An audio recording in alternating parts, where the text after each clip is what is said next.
Yes yes yes. शुरुआत करते हैं परवरदिगार के पाक नाम से। All right. It's a good way to start, yeah. So, hello and welcome everybody to today's podcast. I'll start with a story. This story is a myth, actually, don't take it as a fact. But I have heard, मैंने सुना है कि ostriches, you know these birds, right? Amazing birds, ostriches. The myth goes like this: the ostrich, when it gets afraid, उसको जब डर लगता है, sometimes when it realizes that it cannot run away, well, it first tries to run away, but when it cannot, it puts its head in the sand, inside the sand. And so that way it cannot see anything. And it pretends that the fear is gone just because it cannot see it. Well, this is a myth. This is not really true. But I want to start with this analogy because this is related to many things. This is related to food, for example. This is also related to sustainability. So, food is such an important thing, right? It's not just a basic need that we have, but it is something very, very fundamental. Germany में internet का साथ नहीं रहता हाँ, है, हर mobile में internet थोड़ा slow है. Can you hear me? 2 bar different होता Can you hear me, guys? नहीं, वहाँ वोडाफोन का कनेक्शन। मेहमान को लेको एक Hey guys, can you hear me? Podcast लानी होगी और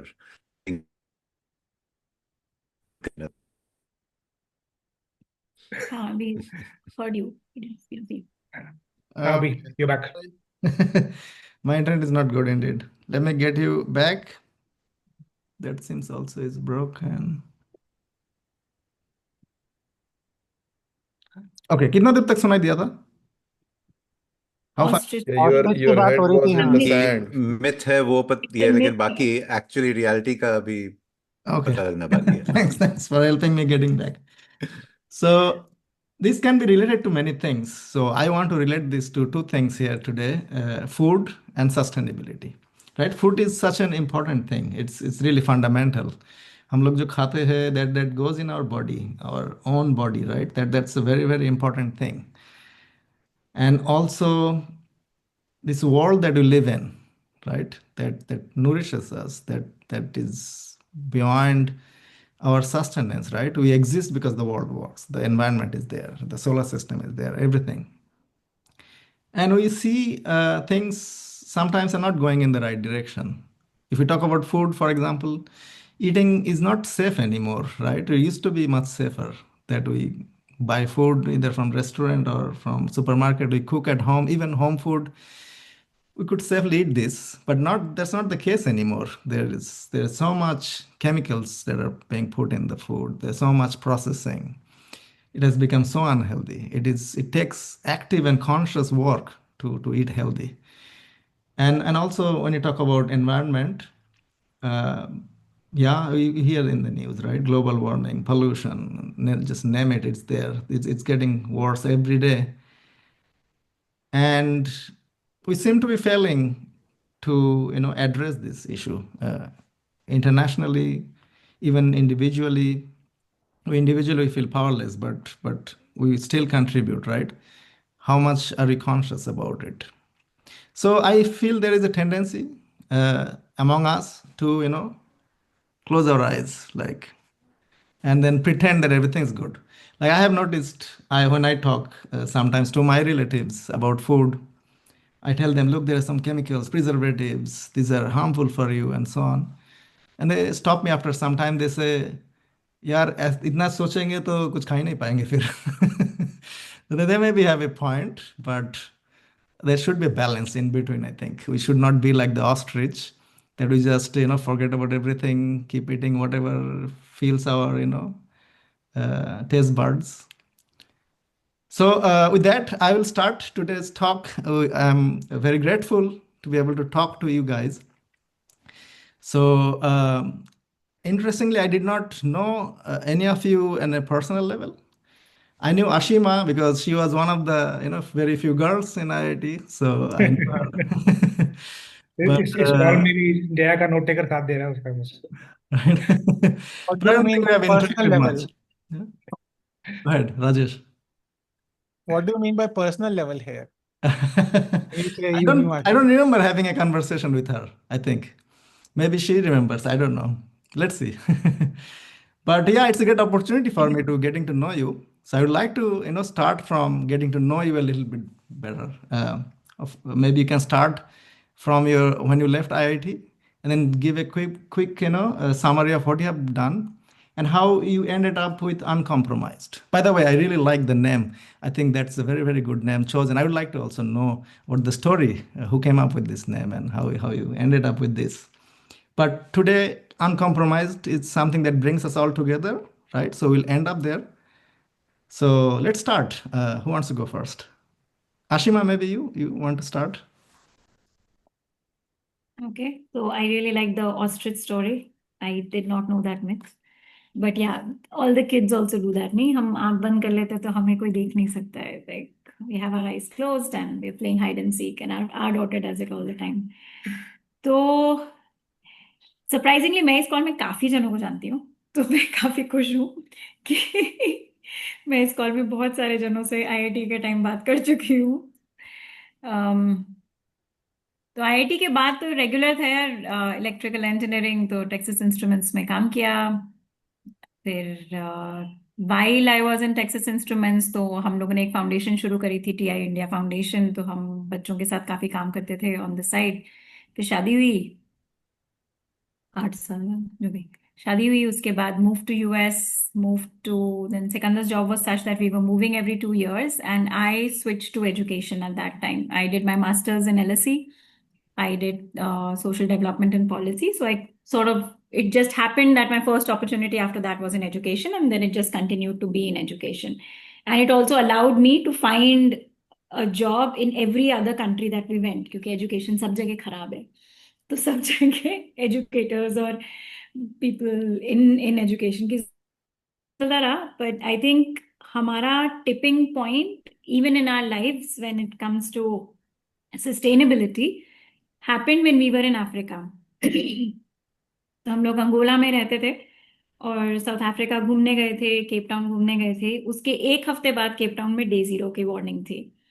There, like we just come back from Cape Town. We were there in that city, and then that city had gone down to 50 liters per day per family of 4.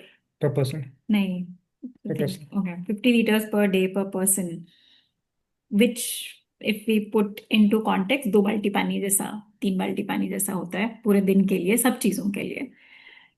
And that's when we realise कि यार अपन जब बड़े हो रहे थे, India में बहुत बार पानी की कटौती होती थी. At least I come from Rajasthan, we both come from Rajasthan. मुझे याद है कि मम्मी सुबह 5 बजे उठ के टंकी भरती थी, क्योंकि तभी गवर्नमेंट का, म्युनिसिपैलिटी का पानी आ रहा है, दिन में पानी नहीं आएगा. Bombay there was never a problem of water, and after Bombay there was never a problem of water that we ever faced, right? कभी भी टैप खोलोगे पानी आएगा. That was the life that we had been used to. And then suddenly we are in this developed country, South Africa में, जहाँ पे पानी खत्म हो चुका है. So that made us look at our lifestyle, at what's happening around us. And this is back in 2010, 15, हाँ, back then. So then we started our personal journeys into sustainability. So in a year's time, we became kind of a zero waste family. हमारे घर से कुछ भी non compostable कचरा नहीं निकलता था हमारे. And we stayed that way for quite a long time. Then we sort of gave in to the conveniences of the world. But that was our big shock and our big journey. Angola was also the time जब मैंने मेरी पहली विपासना करी थी. तो Angola went through a 30 years of civil war. And there was a whole generation, because I used to work with students, their children, and there were this whole generation of kids who were either abandoned or orphaned. And the kind of trauma जो मैंने कभी नहीं देखा था और ना कभी experience किया था, so how do you handle that trauma? And for that I needed to prepare myself. So I actually came back to India. I did a Vipassana. Then I did more courses into mindfulness and mindfulness with kids. And went back and started doing more of stuff with soil with the children. So it was also the start of, in that sense, working with hands, working with mitti, with as a medium of mindfulness. So I would leave at that for my introduction from IIT to finding sustainability as a passion and as a direction in life. That's such a fantastic journey that you shared with us, right? In short, lot of things happened, right? And it's very impressive that how you switched from electrical engineering to education, and then back to Africa, and then to India, and then teaching kids and getting more connected with nature. Very important things like soil and water. It's really fantastic, and I think it needs like understanding like the and experiences that you have gone through, but also I think there is something in you that always drives you in these directions. It doesn't appeal to everybody, so very commendable, very impressive. So Sikandar, maybe you want to continue. So, IIT, I did my internship with Schlumberger, got a PPO in Schlumberger, 2003 से लेके 2020 तक I was working in Schlumberger. 2008 is when we got married there. उस time में started in the US, then went to Scotland, then Abu Dhabi, and then Vats and I did a bike trip. I took a 6 month sabbatical. Vats भी उस time I think base change कर रहा था बॉम्बे से, तो वत्स और मैं bike trip पे गए साउथ इंडिया की, और 3 महीने तक वो किया हमने। फिर 3 महीने मैं नॉर्थ ईस्ट में बैकपैक कर रहा था अकेले। And then we came to got assign to India. फिर बॉम्बे में थे, बड़ौदा में थे, then you move to Angola, and then to Romania, to Houston, and then COVID, and then we came back. तो 2015, like Ashima said, is when this kind of in your face realization of the finiteness of the world came to us. And then उस पे हम दोनों की थोड़ी सी interesting journey है. So I started diving deep into the science of what's going on, what is the literature out there, understanding systems and everything. And then I started pushing my companies कि भैया मेरे को regular job नहीं करनी, मुझे को sustainability में दो. Then I got a role as the person designing the sustainability energy transition strategy for the company. तो काफी लॉजिकल सा था. Schlumberger is a oil and gas services company, so it relies on providing service to oil and gas companies. Now, if oil and gas companies start moving their capex and opex to renewable energy, what is an oil and gas service company going to do? You basically need to completely reinvent your model. We're working on that, but then also that gave me a chance to understand aspects of social sustainability. It's not just the energy and the emissions part of it, it's also how changing uh, climate change and associated effects have a very social context to it as well. It's not everybody is not equally affected by it. People like us are the primary contributors to it, and the people who are suffering the most are people who have really no hand to अरे play. पीपू मेरा को तो उसका काफी interesting exposure हुआ. Work with some very interesting people who worked in like war zones and everything to get a context of how this works. COVID से just पहले I was in a global role, so I was traveling quite a bit. And interesting था, मैं February end 2020 Angola गया Houston से, तब तक ठीक था. एक हफ्ते बाद मैं वापस आ रहा था तो Europe was masked up, flights were already empty, and we realized कि well, this is going to be something that is not going to be a 1 month or so affair. 3-4 महीने तो लगेगा, तो हमने कहा चलो एक बार के लिए घर चलते हैं. We just left our apartment in Houston, booked a one-way ticket and landed, and we landed like 3 days before The lockdown. lockdown. वो वाला लॉकडाउन वो जनता ने जो किया था ना, जनता लॉकडाउन जिसमें वो थालियां बजानी थी, उसके दब- 3 दिन पहले हम लोग घर पहुंचे, and then we never went back. घर भी ह्यूस्टन में किसी और ने पैक किया. They shift our stuff to us. 2020 I continue to work from home. US salary मिल रही थी घर में बैठ के काम करने की, तो ले ली. 21 onwards I started I realise 20 end में आई रियलाइज कि अगर सस्टेनेबिलिटी पे काम करना है तो ऑयल एंड गैस में रह के नहीं कर सकते. The epiphany was like right there. So then I quit. Ashma, जो उसने नहीं बताया, at that time I joined lead schools. तो she was working full time. I took a back seat at that point of time. मेरे पीछे घूम रही थी वो काफ़ी. तो मैंने कहा तू काम कर, मैं घर संभालता हूँ. तो आशिमा काम कर रही थी, मैं घर संभाल रहा था. And our daughter was just like 1 year old at that point of time. So spent a good time with her, started growing our own food घर के बाहर, and then in a small farm close to our place. And that's where I kind of got deeper into it. उस time पे मैं second wave COVID was like really bad. उस time I also connected with Sheikh कि can I uh, work with you guys? Can I contribute in any way there? And around the same time, Give India reached out to a lot of people कि भैया we have all these funds for direct relief to families of the deceased. कि जो breadwinners who passed away in COVID, they had collected donor fund and they were trying to get it to the families of the deceased, and they were struggling to meet the donor requirements. कि how do you make sure that the person died of COVID, that they were below a certain income level, and all those things. And in India, obviously, nobody died of COVID. So it was very hard to prove that somebody had passed away with COVID. So I was working on that.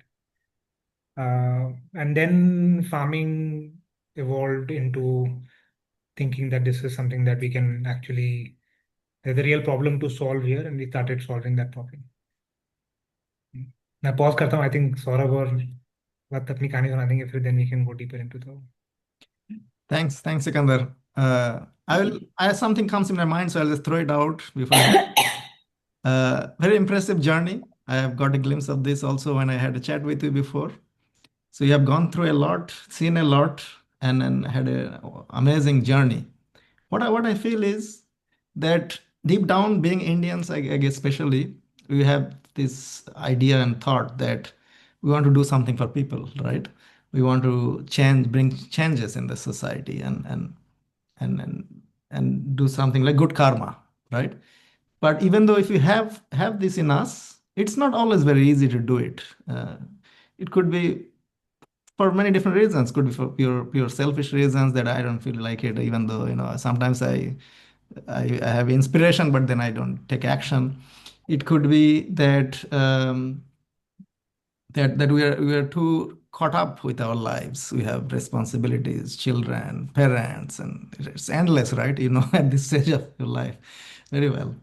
But I think there is also another element, which is basically not seeing it, like not seeing how people's lives are, because we mostly hang out with our colleagues, friends, relatives, and people who are living outside in the US, not in Africa, but in the US or Europe. We see people doing quite well, even though lots of disasters happening, wars happening, hunger, famine. But more or less, we are kind of far from it. We are secure from it. We're not really exposed to it. But from your stories, I clearly hear that you got a chance to really see these things happening in Angola and other places of the world. And to me, it impresses that probably changes something in you, right? That to see this firsthand, like seeing people suffering, kids talking about their stories. You hear the stories, you meet people, and that slowly changes something in you that drives you to not just be a watcher and think, oh, let me retire and then I'll do these things. But you really jump into it because you don't see any other choice. You are driven to it. So that part really impresses me. Thanks for sharing. So I would just give a counter here. I think we've grown up surrounded by it. I think अपन लोग उसको unsee कर देते हैं, पर Angola was not a revelation of sort. It was like we just need to walk outside. Powai में lake Holmes के पीछे पूरी इतनी बड़ी बस्ती है. We used to walk through all those. I think it was more of getting a financial security in our case कि you know अब पैसे के लिए काम करने की जरूरत नहीं है. उदयपुर जैसे छोटे शहर में, even if we do something small, we will be able to manage our thing. But what I realized when I actually started, and Sheikh probably sees this all the time, people with very good intentions coming and saying कि हम कुछ change करेंगे. it's very difficult to actually contribute because we come with this whole mindset that yeah, अपन तो top है, अपन ने इतने साल cooperate किया है, IIT किया है, so we will be able to bring a difference. These NGOs, they must be desperate for people like us to help them out, but the reality is actually very different. Uh, and the kind of effort and mindset it needs to be able to execute that kind of work uh, is just amazing. Yeah. No, I get your point. I get your point. Definitely, you are exposed to this from India, and then you are also right that it takes a lot to be able to actively do this the way you guys are doing. That's why we're talking to you, so that you can inspire us. Okay, great. How about Nishant? Do you want to go next? Yeah, sure. Hello. काफी लोग familiar हैं मेरे लिए. In fact, like in many interesting ways, people have been part of my journey as well. Like यहाँ पे, Tucker might not know it, but he'll probably make his way into the story of how, like what my journey has been like. So, some people are familiar, post college मैं तो like engineering छोड़ दिया था. Like I basically went into design, right? So I think I joined GE, उनका like GE का R&D department right after college. But that was a journey that lasted probably like 15 months or so, right? Before I said, okay, I'm leaving all this. I always had this inclination towards art and design, right? And I actually just went into graphic design, visual communication design, like the corporate job already like कि बहुत जल्दी छोड़ दिया था, and we started our own design studio in Bombay, right? So like this was back in 2004, I believe, right? And Sikander mentioned ki, like how I think like this was in 2010, the bike trip that he mentioned, right? That was post me actually having grown a design studio from like actually starting it with, in fact, like one of my co-founders back then was also one of our super seniors from IIT Bombay as well, like the design studio that we started, but that's another story. So that design journey, hua, like I was after that, after that company, I started freelancing, right? Like I moved on from that company thing and I said, okay, I just want independence. And I was freelancing and like just taking independent projects for a long time, which allowed me a lot of flexibility, while Sikander had to take a sabbatical to actually do that bike journey. Like मेरे लिए it was like, oh, okay, projects निपटा लिए अभी चलो like अभी break लेते हैं, right? So that was during that period. At one point of time, Saurabh's company was a client. Beach में around that 2010 time. Uh, Thakkar, in fact, like introduced me to someone who called me for a design thinking teaching stint in Sikkim, which was actually one of the first times I got to know how amazing Sikkim is in terms of organic farming and sustainable, like one of the like most amazing states in the country as well for all of that. But that wasn't really the start of my journey with Uncompromised or in this, right? And in many ways, it's been a bit of a reverse thing compared to Sikandar. जैसे सिकंदर जो बोल रहा था, right? कि like जब आया था, तो ever since he was in Schlumberger in oil and gas, like he mentioned, or he was living outside India. I was always in India throughout this period, right? वो जब भी हम लोग मिलते थे, like we used to obviously be in touch all the time. We were close from IT times से. हम लोग खूब मजाक उड़ाते थे. 2004 में स्वदेश मूवी आई थी, राइट? हम लोग खूब उसको बोलते रहते. स्वदेश मूवी के बारे में उसकी खूब उसके चिढ़ाते रहते कि तू कब आएगा वापस देश और यहाँ पे खेती करेगा. और वो भी बहुत इंस्पायर्ड हुआ करता था, right? Sikandar used to be very inspired by the Swades story, and he had this thing right from 2004, right, कि कभी तो मैं वो वो दिस आई स्वदेश ऑल्सो वाला वो. रिमेम्बर वत्स और मैं दोनों बैंगलोर में थे और हम उसको इतना चिढ़ाते थे सिकंदर तो हम लोग when we were शुरू से not चिढ़ाते married. थे उसको और बोलते थे कि लाइक ठीक है, टुक लाइक 15 साल लगे उसको फाइनली वो रियलाइज करने में, लेकिन हाँ कि लाइक नो कि उसने ही did. And the reason why I say कि it's a bit of a reverse journey, 2020 he mentioned, like, Sikander, Ashima in log sabke India aaye wapas during that COVID time, that lockdown time. And that was the year that I actually moved out of India, right?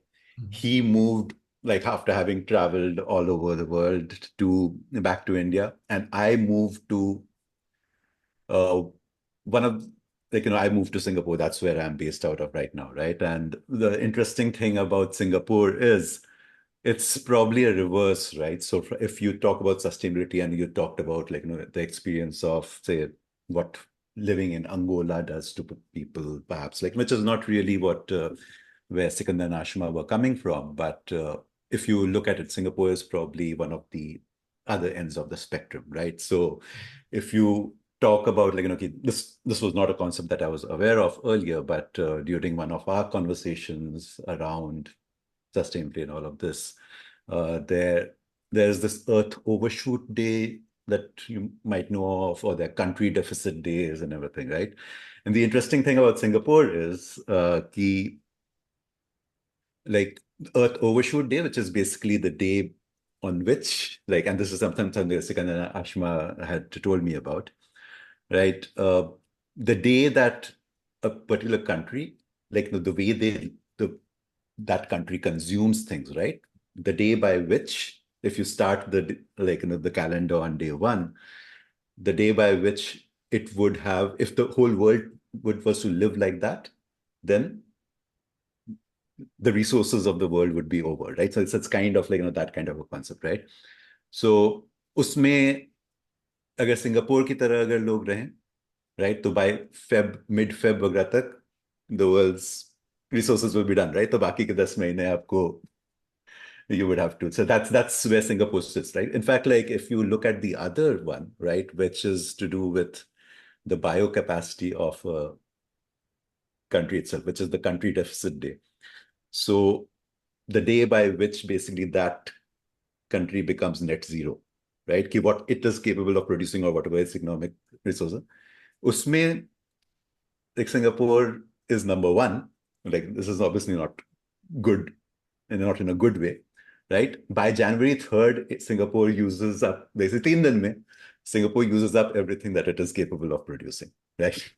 So the reason why I'm saying this, and because what you talked about, right, the sustainability and realization and everything, wali ji hoti hai.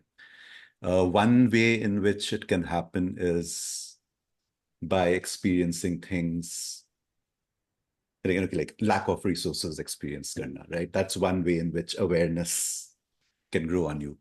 For someone like me who's lived in India most of until 2020, right? College, right from the पढ़े हुए उसके बाद भी my professional life, everything has been in India, right? So in that sense, being connected with हम लोग की वहाँ की जो realities और I think that was very much ठीक है, I was not living in a small town. I was I grew up in a small town, but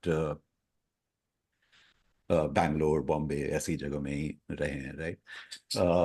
But at the same time, उसके बाद फिर what I realized कि when I moved to a country like Singapore, where people consume like anything, right? It's like consumerism, capitalism, everything, right? There's there's a lot of all of that. And my own kid, I became so short-tempered when it came to खाना बचा हुआ table है, and वो खाना एकदम बिल्कुल waste नहीं जाना चाहिए, वो सब जो जितना मैं इंडिया में वो सब चीजें मुझे जितना इफेक्ट नहीं करती थी उतना मुझे इफेक्ट करती थी, right? Where I have a place where in that sense it was a place of plenty, right? And so that has obviously been one of the stark realizations for me कि when you see a lot of when you become a little bit more aware of how easily you can consume, right? That also leads to very similar realizations. The way it, the whole lack of resources observe करने से भी जो होता है. coming back to the journey of how Uncompromised happened, right? So like I said, I had been consulting in design for a long time, and then I was taking a break as well. Some of you might know this.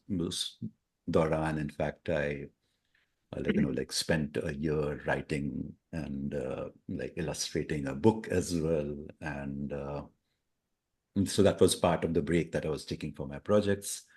And around that time is when we happened to connect, right? So Sikander and all, they were thinking of saying that, okay, where do we, how do we kind of build the technology and product side of everything that we are doing, right? How do we enable all of that through technology and design?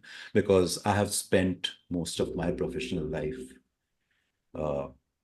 developing products, like working on the technology as well as design and user experience for all of that, right? That's what my journey has been about.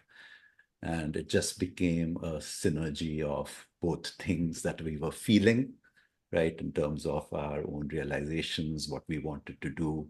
And again, I go back to this whole, अब पता नहीं मेरा स्वदेश journey कब होगा कि अब 2020 में आया उसके बाद फिर कब इंडिया वापस आना अगला होगा, or maybe not.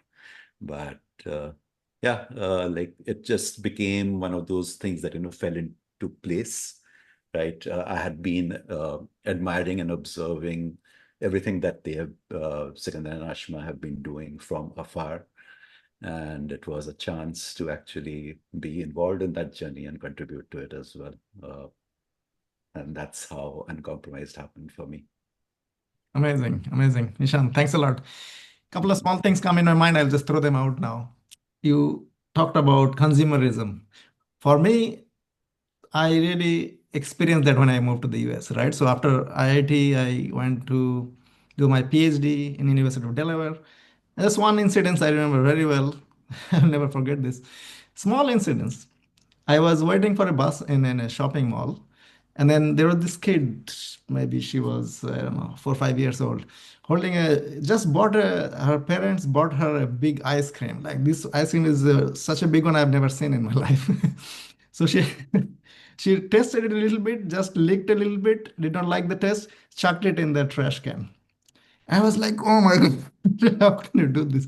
Like, my parents will beat me up. I mean, first of all, getting an ice cream like this, I'll have to probably beg them for months to get it. And then they will beat me up if I do something like this. But then I saw how people are filling up their trash cans so fast. Incredible. And the other thing I was thinking when you started talking about uncompromised, it's a very good, it's very different. It has a different feeling to it. You are not only just selling a product, you have other things included. It's like somewhere in between NGO and a business, but also there is teaching involved in it. That really fascinates me, because I think to bring in something like sustainability, teaching and also learning is very, very, very important. And you are doing it at different levels. You are teaching the farmers, you are teaching the kids. This is incredible. I find this idea of teaching the kids is a fantastic one, because we need to start from where it starts, right? They need to know this from the very beginning. That this is actually sustainable, right? They are the one who are going to grow up and take care. So thanks a lot, Nishant. And last but not the least, Saurabh Saxena, please. The floor is yours. Yeah. So I think a lot has been said already, but let me start by sharing the journey. And it's been a roller coaster ride post IIT. So immediately post IIT, there was a very short stint with Halliburton, which is a Schlumberger competitor in the oil and gas services industry. And I saw Swadesh while, in Malaysia, because we were talking about Swadesh. So I saw Swadesh. I was posted in Malaysia at that point of time. And I was like, yaar, main kar kya raha hu? Ghar chalte वापस. It was literally that, and that movie, I don't credit it. I have never credited that movie much, but now that we had spoken about it, there's this distinct time frame when that movie happened. Between that movie to about 3 months or so, and I resigned and I came back to India and I said, I'm done with everything else. I'm going to build my ideas, companies, whatever it is, in India. So my entrepreneurial journey actually started quite early, 2007 onwards. This was right after quit Halliburton, came back to India, and started a company called Akar Knowledge Solutions in education. Uh, and the origins of Akar was also very interesting. There was no money, there was no idea of what a tech product looks like, or consumer tech was still non-existent in the country. तो कुछ समझ में तो आ नहीं रहा था, तो हमने कहा कि यार स्कूलों को जाकर के बोलते हैं हम आईटी से हैं और हम ये कर सकते हैं, हम आपके बच्चों को पढ़ा देंगे, तो पैसे दे दो. दैट्स हाउ भाई वो दैट जलेबी की मशीन भी तो थी उससे पहले. वो तो आईआईटी के टाइम पे हो गई थी वो एक्चुअली. आईआईटी के टाइम पे it was actually, yeah, that was the first entrepreneurial idea per se, where we thought that we can automate the jalebi making process, create a machine, and then create kiosks in every single nook and corner of the country, and people love jalebi. I mean anybody who has seen India, it's like jalebi is your quintessential breakfast dessert, right? So that was the whole idea. But anyway, वो it never materialized. उसका blueprint आज भी मेरे पास पड़ा है, वो कभी बना नहीं. So yeah, I mean, Akar happened. Akar went well. I mean, we started doing a lot of these. So it kind of blossomed into the concept of design and technology labs. Um, I'm sure a lot of your kids right now are studying in IB schools, IGCSE schools, and there's a lot of emphasis on project work along with their curriculum. This was our whole idea, right? I mean, we made these design and technology labs, put them into schools. We scaled to almost 2,000 schools, and then we got acquired. So DNT Lab was our first taste of entrepreneurial success, so to say. It got acquired by a very large corporate conglomerate based out of Gujarat, and one of the largest privately held companies in the world. Uh, uh, that happened. Then I worked with them for 2, 3, 4 years or whatever whatever my contract needed to. Post that, I came out, and I it was kind of serendipity or whatever. It was almost like कि यार education में तो चलो, we've done something good in education, but instead of making a career in education, the whole idea of trying out something else which can create a larger impact surfaced. So at that point of time, it was Zomato and Swiggy were at their peak, raising a lot of funds and etc. etc. And I was like, यार ये restaurant का खाना खा खा करके वैसे ही परेशान हो जाते हैं रोज रोज. Why don't we utilize the extra capacity that a lot of these home chefs or amateur chefs, वो होता है ना कि यार मेरे पास capacity है, मतलब ambition है, capacity है खाना बनाने की, अच्छा खाना बनाने की, but I don't have the infrastructure to actually turn it into a business. So we gave that platform. So we were one of the pioneers of cloud kitchens at that point of time.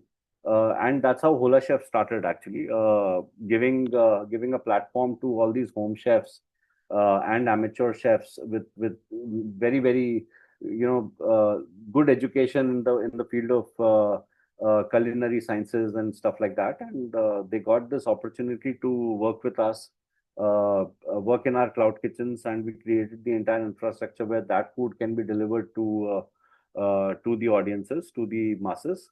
It went very well. Ratan Tata came on board, and it was for a while we were like the fourth largest food delivery company in Bombay. That's where we started from, in Mumbai. So fourth largest company in Mumbai was in itself a huge thing. One thing really bothered me while I was at the helm of affairs was the increasingly fluctuating prices of commodities.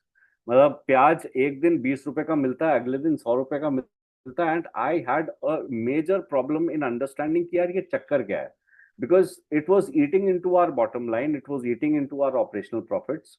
It was just crazy. And I'm talking about, it's not just onions, right? Every commodity, आपको broccoli खरीदनी है, आपको any green vegetable सर्दियों में सस्ती मिलेगी, गर्मियों में बहुत महंगी मिलेगी. And it was like just crazy to understand the supply chain. I used to shout at my procurement managers कि यार तुम लोग करते क्या हो, मतलब ये किसी दिन मतलब you'll get green vegetables for like really cheap, and on another day they are like the biggest expense that the company has.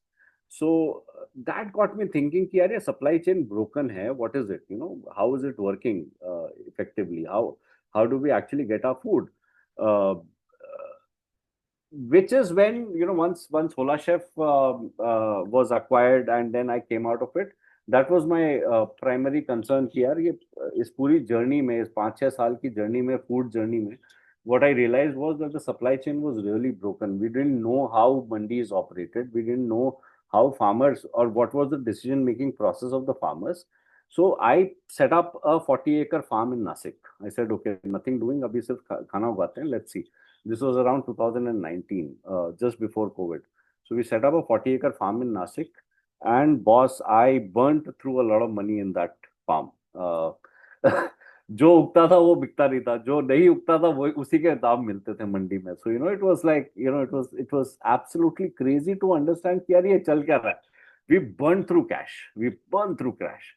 मतलब if you replace me with a small time farmer, that guy would probably be driven to suicide, and that's how all these suicides are happening at the end of the day. So, and then COVID happened. Now imagine we were anticipating कि यार ये हमने हमारे farm में ये red cabbage लगाया है, इस रेड कैबेज का इतना दाम मिलना चाहिए, we should get so much money out of this red cabbage. And then suddenly COVID happened, and all we got was 5 rupees a kg. We were completely screwed, man. I mean, it was like it was like burn of the next level. शायद फ्लिपकार्ट और Amazon ने इतना burn नहीं किया रहेगा जितना हमने burn कर दिया उस टाइम पे. And the best part was that there was a bumper harvest. इतना सारा सामान आया, बट यार घर में कोई रेड कैबेज खाने वाला नहीं है, रेस्टोरेंट बंद हो रखे थे उस टाइम पे. So it was all it just went haywire, absolutely. Which kind of prompted us to realize कि यार ये there is some fundamental issue with the way we are growing food, overall as a country. And उस time पे मेरा इतना global perspective नहीं था, but I thought कि शायद ग्लोबली भी ऐसा ही हो रहा है. you're growing corn, you're growing wheat, you're growing rice. There's a lot of emphasis on certain crops, but if you follow the Chicago Commodities Exchange, for example, you will see that a lot of these things are very, very uncertain. There is no certainty about the production, there is no certainty about the prices. And with this global climate change, that is a phenomena that we are seeing, it has only compounded multi-folds. So this whole farming experience, and then of course, and I don't know, many of you might not know this, but I and Sikander go a long way back. We started studying together from 6th standard. मतलब हम लोग 60 था शायद, 6th था या 7th था सिकंदर? हाँ, 7th. 7th. So 7th standard onwards, we've been studying together, and of course we were exchanging notes around the same time, right? I mean, Sikander had come back Udaipur mein, and we used to meet, talk, and so on and so forth, and we used to exchange notes, and a lot of time passed in between, but while we were in touch and contributing to the whole growing understanding of the supply chain, understanding of food, and so on and so forth. In general, talking about sustainability or organic and all of those things. In between, I also had a very, I was 90, I touched 90 kgs somewhere in between.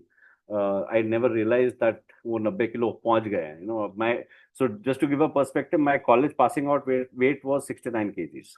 So 69 to 90 was a journey. And then at some point of time, I realized कि let's change the lifestyle. किसी तो doctor ने बोल दिया कि या तो आप गोलियां खाओ lifelong, या फिर lifestyle change करो. And then thankfully I chose the latter, which is to change the lifestyle, change my eating habits, turned completely vegan, and saw a transformation happening. And that transformation itself, along with all the issues that we were seeing in growing our own food, what was happening, the supply chain, the commercial aspects of it. And this year itself, when Sikander told me, or Sikander asked me, कि यार साथ में ही कर लेते हैं, whatever we are doing, let's do it together. It was a no-brainer. So that's my uncompromised journey. I have had this experience individually as well, but when the moment the opportunity presented to work with Sikander, Ashima Vats, some of our best friends from college, and me and Sikander going a long way back from school itself, it was just a no-brainer. It was like, let's do this together. It is the need of the hour. It is something that I have experienced individually. The moment you change your eating habits, your complete life changes, and that's something that I've experienced myself. So it was a no-brainer, and that's my uncompromised journey. And I mean, I was obviously, there was a lot of amazement at what these guys were already doing in terms of growing everything organically, creating landscapes which were net zero, in terms of the water utilization or the soil health, and so on and so forth. Ashima was teaching so many kids. I have a daughter who's a teenager, doesn't, she thinks that money comes from ATM and food comes from supermarkets or supermarts or whatever. So just to get this whole perspective together, at some point you realize that, boss, this is where we are headed, and I'm glad that we have people that we have shared almost half of our lives with are together in this journey. वैसे सौरभ के लिए no brainer इसलिए नहीं था, उसके लिए no brainer था कि our house is the only house जहाँ पे एक 6-year-old 5-year-old है जो उसको फुल रिस्पेक्ट देती है. तो like all of you must know कि सौरभ का एक निकनेम है जो हमारे घर में बैंड है, because Sara doesn't allow anybody, even if you are talking on phone, कि सौरभ चाचू हैं वो, मतलब उनको हम और कुछ नहीं बोल सकते हैं. तो इसीलिए सौरभ के लिए नो ब्रेनर था, because he is been coming to the house of course. And of course, like even before he joined, so he's like, of course, मुझे इसी जगह पे जाना है, मुझे यहीं पे रहना है. So I'm glad. सारा की वजह से हम लोग भी उसको सौरभ ही बोलते हैं. सारा की वजह से हमने भी छोड़ दिया है, नहीं तो पहले तो हमने. So that brings us back to kids being the agents of change, right? मतलब ये जो पूरा जो education का जो ये है हमारा, so it brings us full circle back to that. And मतलब कि I think कंपनी कॉन्टेक्स्ट में भी it's been very important, because वो निकनेम हम लोग अब सब साथ में काम कर रहे हैं, तो वो निकनेम भी इट्स नॉट वेरी अप्रोप्रिएट, लेकिन it's made our internal meetings a little bit more challenging because we tend to slip back to our IIT nicknames. But So fantastic, Saurabh. Thanks for sharing. Your journey is also very, very fantastic, and you have experienced so many things, and you have dared to do things like farming. When I think about myself, I always think my parents used to say that if nothing happens, you go back to the village and do some farming. So my father still has some land, and I keep postponing it, or at least I have this sense of security. If something really bad happens, I can go back there and then do some farming, grow my own vegetables, and I will not starve. But you have taken this journey, you have taken these steps, and learned a lot on the way. And I have a feeling that it's all coming like different pieces of puzzle, like coming together at the end to form, Uncompromised. And it's of course really fantastic that on a daily basis, it's not just the work but the company. I find it's always about the people at the end, right? So work, of course, you do things in your computer or whatever, but the people you hang out with on a daily basis, if they are your old friends that you can trust and you have so many memories with, there's nothing can really beat that. And then it's really fantastic to see you guys are having so much fun together, and then you have this trust and you have this bonding. This is wonderful.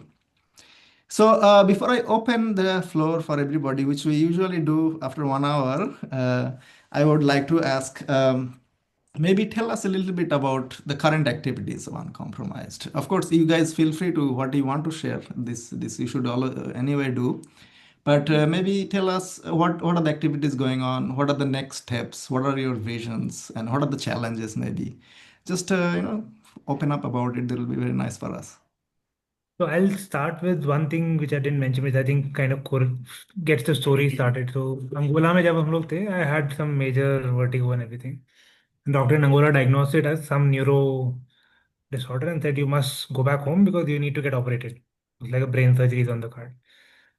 We came back all scared, packed the home quickly, came back, met a neurosurgeon. इधर की कोई neurosurgeon neurosurgery कोई issue नहीं है. It's just your sinuses which you've had all your life, and it's basically what you're eating.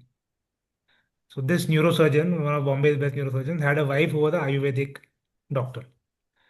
तो he had a very balance perspective कि मैं तभी काटूंगा जब एक्चुअली काटने की जरूरत है, नहीं तो मैं नहीं करूंगा कुछ भी. तो he told us that. And so then we met an Ayurvedic doctor, and she basically helped us understand the kapha, vata, pitta, and the balance in the body, and how each body is very different and everything. Something which is very counterintuitive to understand given our backgrounds, right? Engineers and logic. Ayurveda is very difficult to understand through the lens of logic.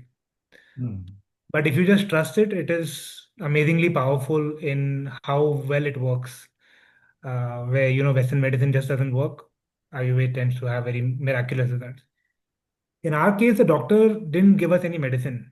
She just made us do a detox, fruits for a week, 2 weeks, then boiled veggies, then salt and everything, and then grain. And the idea was that once you clean your body, you kind of go back to a stage which you were born with, and then your body will tell you, what works for it and what doesn't.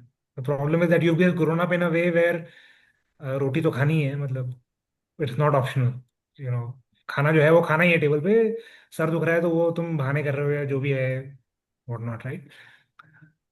We went through this and I realized that about 3 weeks into it, that I woke up and I was like, man, I don't remember when I woke up without a headache. So 40 some years of my existence, I had always had a headache, and this one morning I woke up and the headache was gone, and got us, both of us, very convinced to the belief that we are what we eat. And the whole advancement that Western medicine has done is actually probably more, going back and taking away from something that was beautifully working before and now completely breaking it up. But then we started diving deeper into, what works with our bodies. So we went vegan.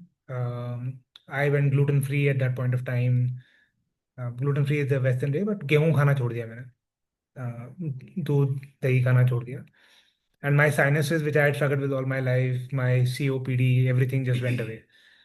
Before that, I used to always carry inhalers, antibiotics, antihistamines, and after that detox, no medicine for a good 1 or 2 years. There was no medicine in our house.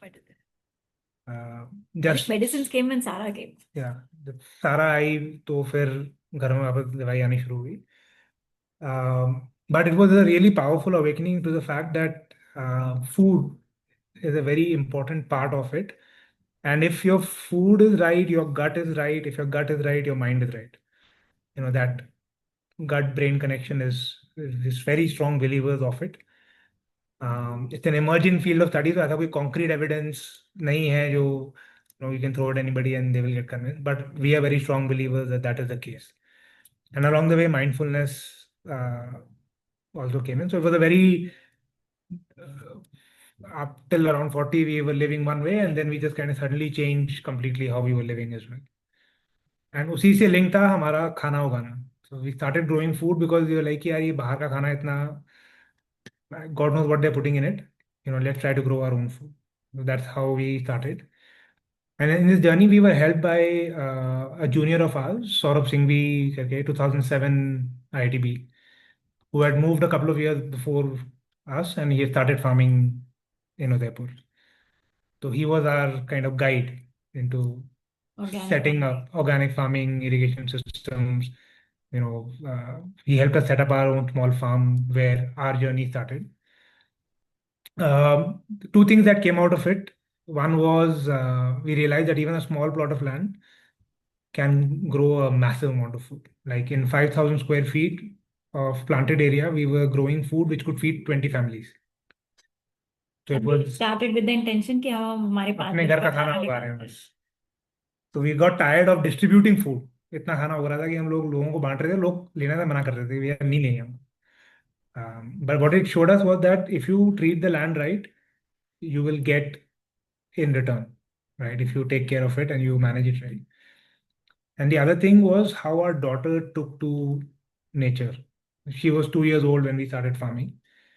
And maybe you want to talk about her.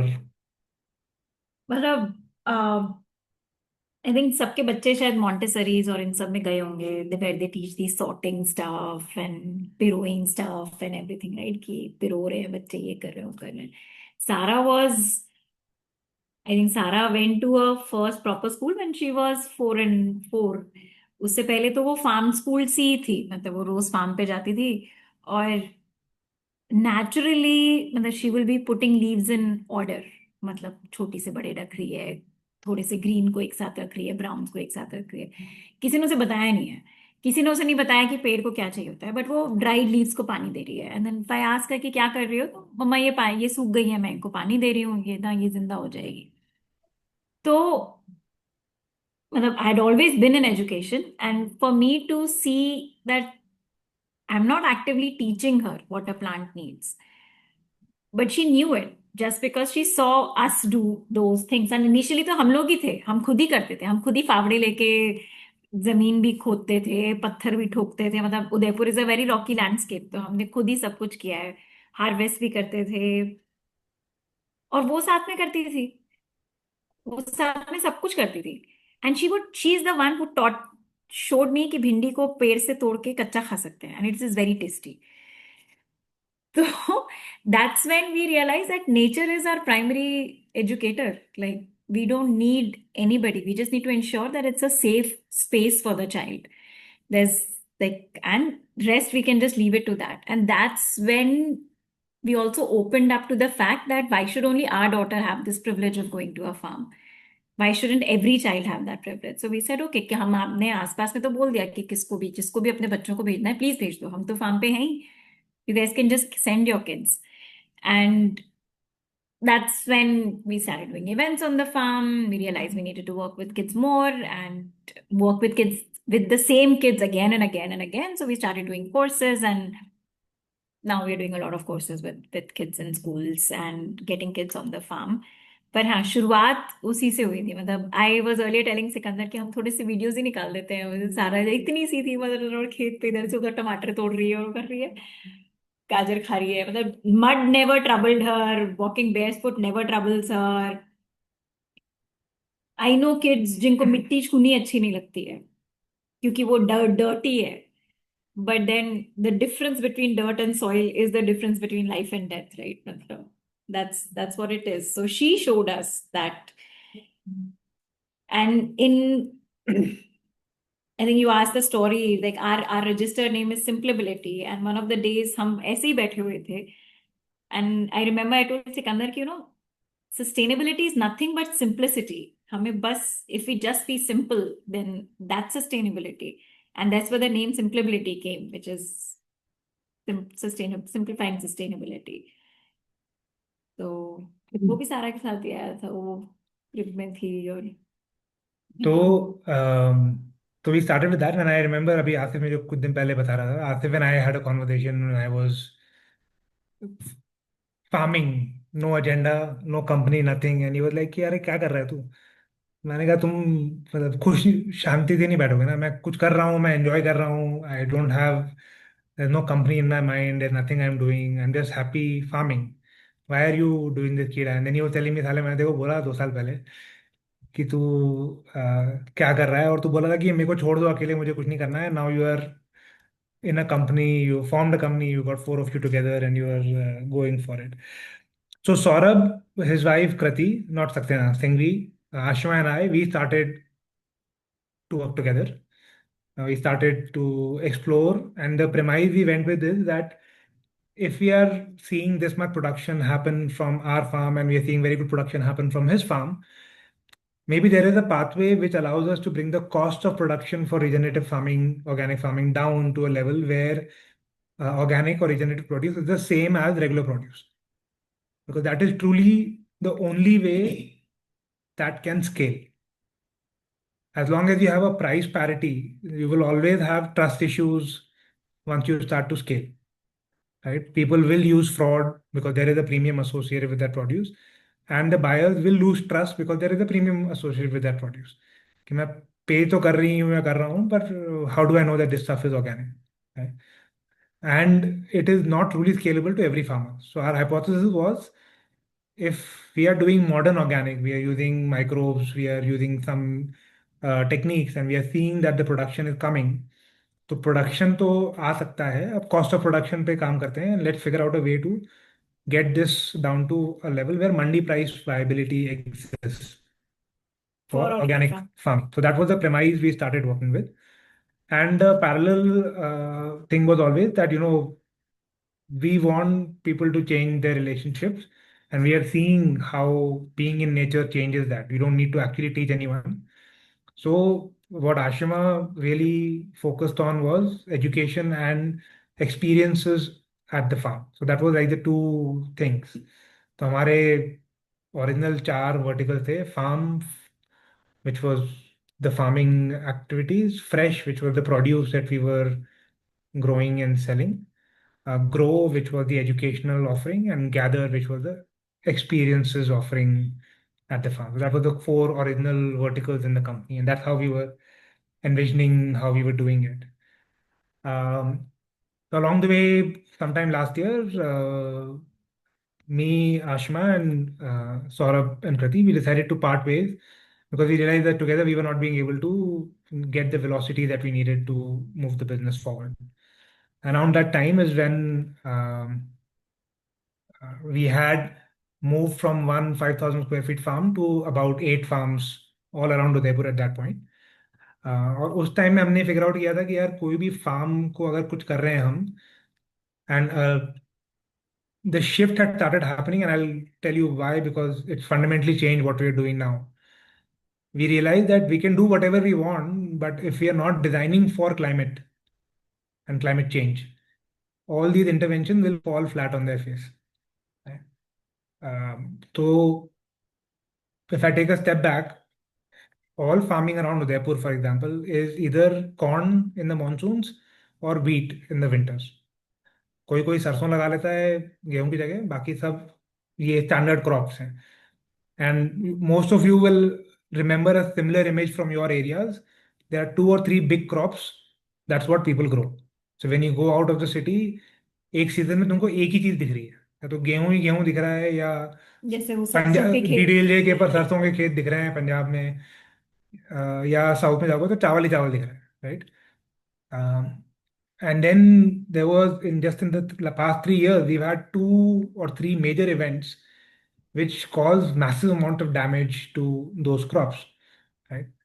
And so when we were building farm, we were trying to think about how do you plan for something like this, right? How do you design and engineer the farms to be better, that they are able to manage, extreme weather events better, be it extreme rain, be it extreme temperatures or whatnot, right? तो वो सब हमारा काम चालू हो गया था. Then we split, and they decided to go back to their own farm and work on that. And Ashma and I were convinced that what we're doing is what we need to continue working on. Obviously, we didn't have all the skill sets. So तब मैं वत्स को pink किया था, यार वत्स थोड़ी advice दे कि this is how I'm seeing the problem. I want some assistance here. So he started advising me, and in a matter of a few weeks, we went from advice to, why don't we work together, and he came on board. और सौरभ का भी ये था कि सौरभ और मैं बात तो बहुत टाइम से कर रहे थे, even much before Vats and I was working on it. And Saurabh had been advising us, even advising us through the founder split and whatnot. And what we are also seeing is that we have very complementary skill sets in terms of what each one of us brings to the table, right? Very different. 3 people who bring a lot of talent and skills to the table, and 1 person who can enjoy being around them. So, so that's when we started shifting. So what we realized once Nishant came on, and I'm leading to what you were asking, Gobi, now, is when Nishant came on, he said कि यार अगर अपन सबके लिए solution बना रहे हैं, So the premise that it cannot be high tech is right. You cannot build a very fancy robotics solution for every farmer out there. It's not going to work. But that does not mean that in the beginning we should not be creating a very high tech version to collect a lot of data. And then we can build the intelligence on top of the data to build solutions for everybody. Right? But not having the intelligence in the beginning and not having that granularity in the beginning uh, will eventually lead to solutions which are inadequate. Right. So when Nishant came on, he started working a lot on the data gathering part. So जो वो नहीं बोला था वो tinkering भी करता है तो he is a hardware guy, a software guy, and a design guy. He does all three things together. So Nishant started working on our IoT sensor stack. Let's start collecting microclimate information in the farms that we are in. And eventually, maybe we are able to translate that information from one sensor station to a much wider area. So we don't need multiple sensor stations that way, right? But it was phenomenal. The realizations we had from that, एक farm में और दूसरी farm में हम 10 square kilometre की radius की बात कर रहे हैं around Udaipur. The rainfall patterns just this year, what we've noticed, is almost a 2x difference. So you can't build any system on Udaipur's weather information. And that is the reality, I think, for the world in general.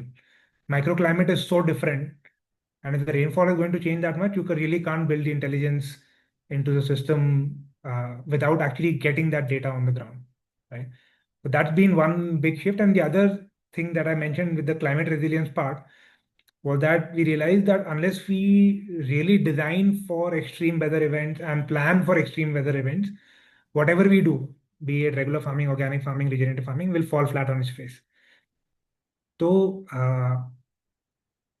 and then that when Saurabh came in, that narrative extended to say, ki, boss, this is a problem not just for farming, this is a problem for any natural system. Because of human interventions, be it in the case of forests, be it in the case of lakes, be it in the case of farms, that same premise holds true. कि तुम interfere करे जा रहे हो, तुम कुछ तो बिगाड़ रहे हो, and then that your tinkering combined by the extreme weather events is now leading to catastrophic consequences all around. So if we are able to basically measure the health of a natural system using sensors, using satellite data, using drone data, and build the solutions which help address ki if this is off, this is what you need to do, then we can fundamentally, change the health of a natural system. And that's kind of what we are doing now. So we are a climate resilience startup. We are focused on how do you build resilience into natural systems. And it is a combination of measuring, implementing the solutions, and building the awareness around it. Right? Because ultimately it is humans who will uphold or sustain that system right or break it. So building that awareness becomes the key part of the whole thing. एक corollary देता हूँ. I think थोड़ा सा abstract हो गया था मैं, but way we explain it is that if you look at human health over the past 100 years, 100 साल पहले लोग आदमी मर जाते थे, nobody knew why. They would just die. In 100 years, with the evolution of ultrasound, X-rays, MRIs, blood tests, and now wearables, we have a much better idea of what's going on inside the body, which we cannot see otherwise. And we have a whole solution playbook around, okay, if your hemoglobin is off, you need to eat more spinach. If you have, blockage in artery, you need to go and do this. There is a whole solution playbook that exists along with that. And along with that, there is a whole awareness. 10 साल पहले resting heart rate, SpO2, जब राजेश भाई क्रॉसी भाग रहे थे, कोई resting heart rate और heart rate को कोई मॉनिटर नहीं करता था, सब भागते थे, right? But now it is like everybody knows those things, right? So the awareness around human health has dramatically changed, and it is just leading to better health outcomes across the board. And what we are envisioning is that that same philosophy can be applied to natural systems.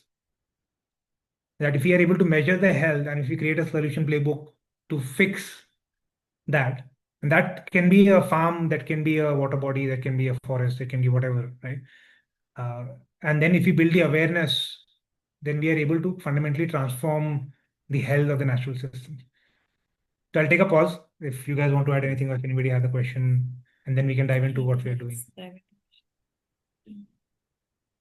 So थोड़ा सा like like only like एक और मतलब कि I'll just add a little bit of a dimension to like what Sikander was already saying right now. Like if we look at our like we're just staying with the food systems and everything, right? Like the food systems हम लोग का at one end of the spectrum is like what we would probably call the whole industrial way of growing things and everything, right? Then, and I would like to make the distinction between, say, organic and like, what you can think of as industrial organic as well, right? Because there's this whole thing of industrial organic as well.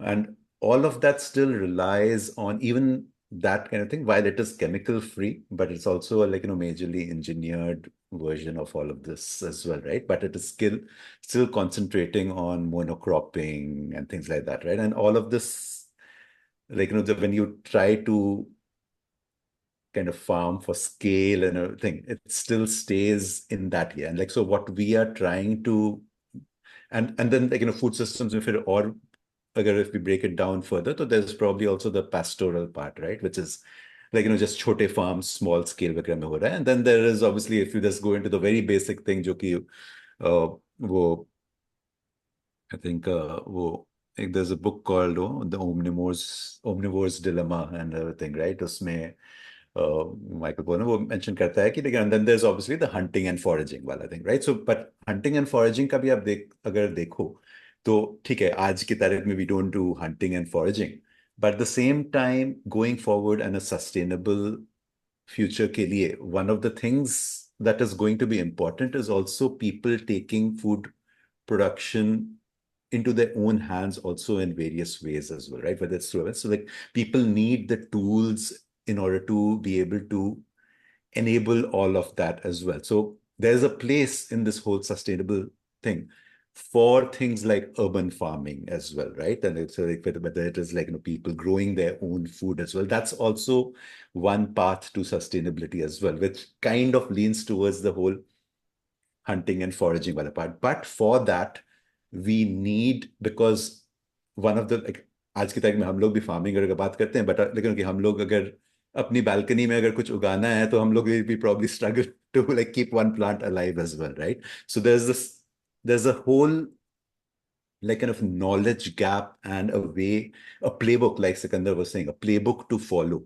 where basically somebody is doing the hard work, not just to feed the industrial systems or like कि आज की तारीख में whether it's IoT sensors and everything, right? Precision farming, all of that, like it exists. That like there's no rocket science. We are not doing anything groundbreaking in terms of like the fact that these technologies exist or that they are like that they are around, right? Like for a while this has been happening, but that with the idea of putting solution playbooks in the hands of whether it's a small scale farmer, whether it's a large scale farmer, or whether it's the home gardener or a landscape system that somebody is doing, like whether it's with ecological balance, like putting those playbooks in the hands of people, that's something that we are quite focused on, right? And that solution can come in various forms. Yeah, so that's I just wanted to kind of just put that additional bit of context as well. Thanks, Nishant. Saurabh, do you want to add something also? नहीं यार, so in general तुम देख लो अगर so what Sikander just mentioned, right? I mean, I think my perspective was very clear कि food security is one thing, but in general if you see corporate campuses, residential farmhouses, everybody wants to stay in the hills, but there is no they're living in the fear of landslides. Everybody wants to live on a farm farmhouse, but there is no water even at 700 feet. Ka borewell is also running dry. So, effectively, the solution that we are building is not just applicable for farming.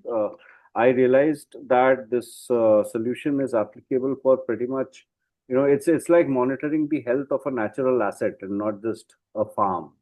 And if you're able to monitor the health of that natural asset and create an engineered solution around water, around soil, around energy efficiency, create an integrated solution, I think it will go a long way in terms of creating better, sustainable, more climate resilient environments around us.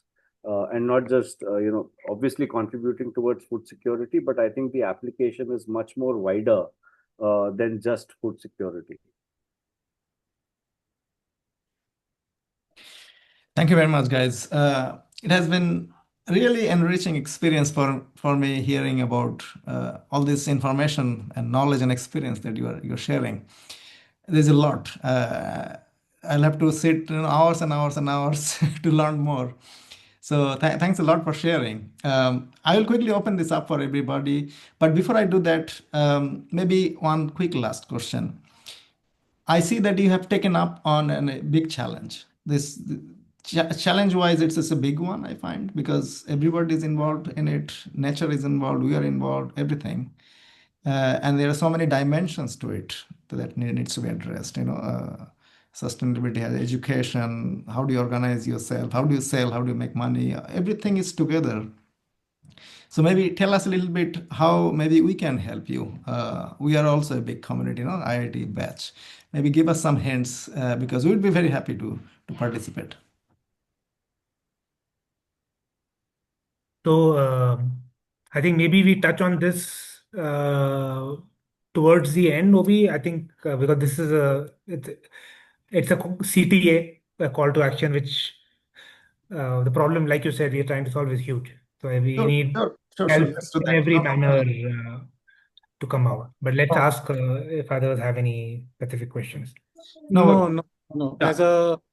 As a UX guy, I would say that your CTA should be interspersed everywhere because people don't usually stay till the end of the call. So you should always give your CTA in the very first 15 minutes of the call, then in middle, and then also towards the end. So good time for CTA. No, I think Tucker, you are absolutely spot on, and I owe it to Tucker. He has been a big part of my personal journey and professional journey always through and through.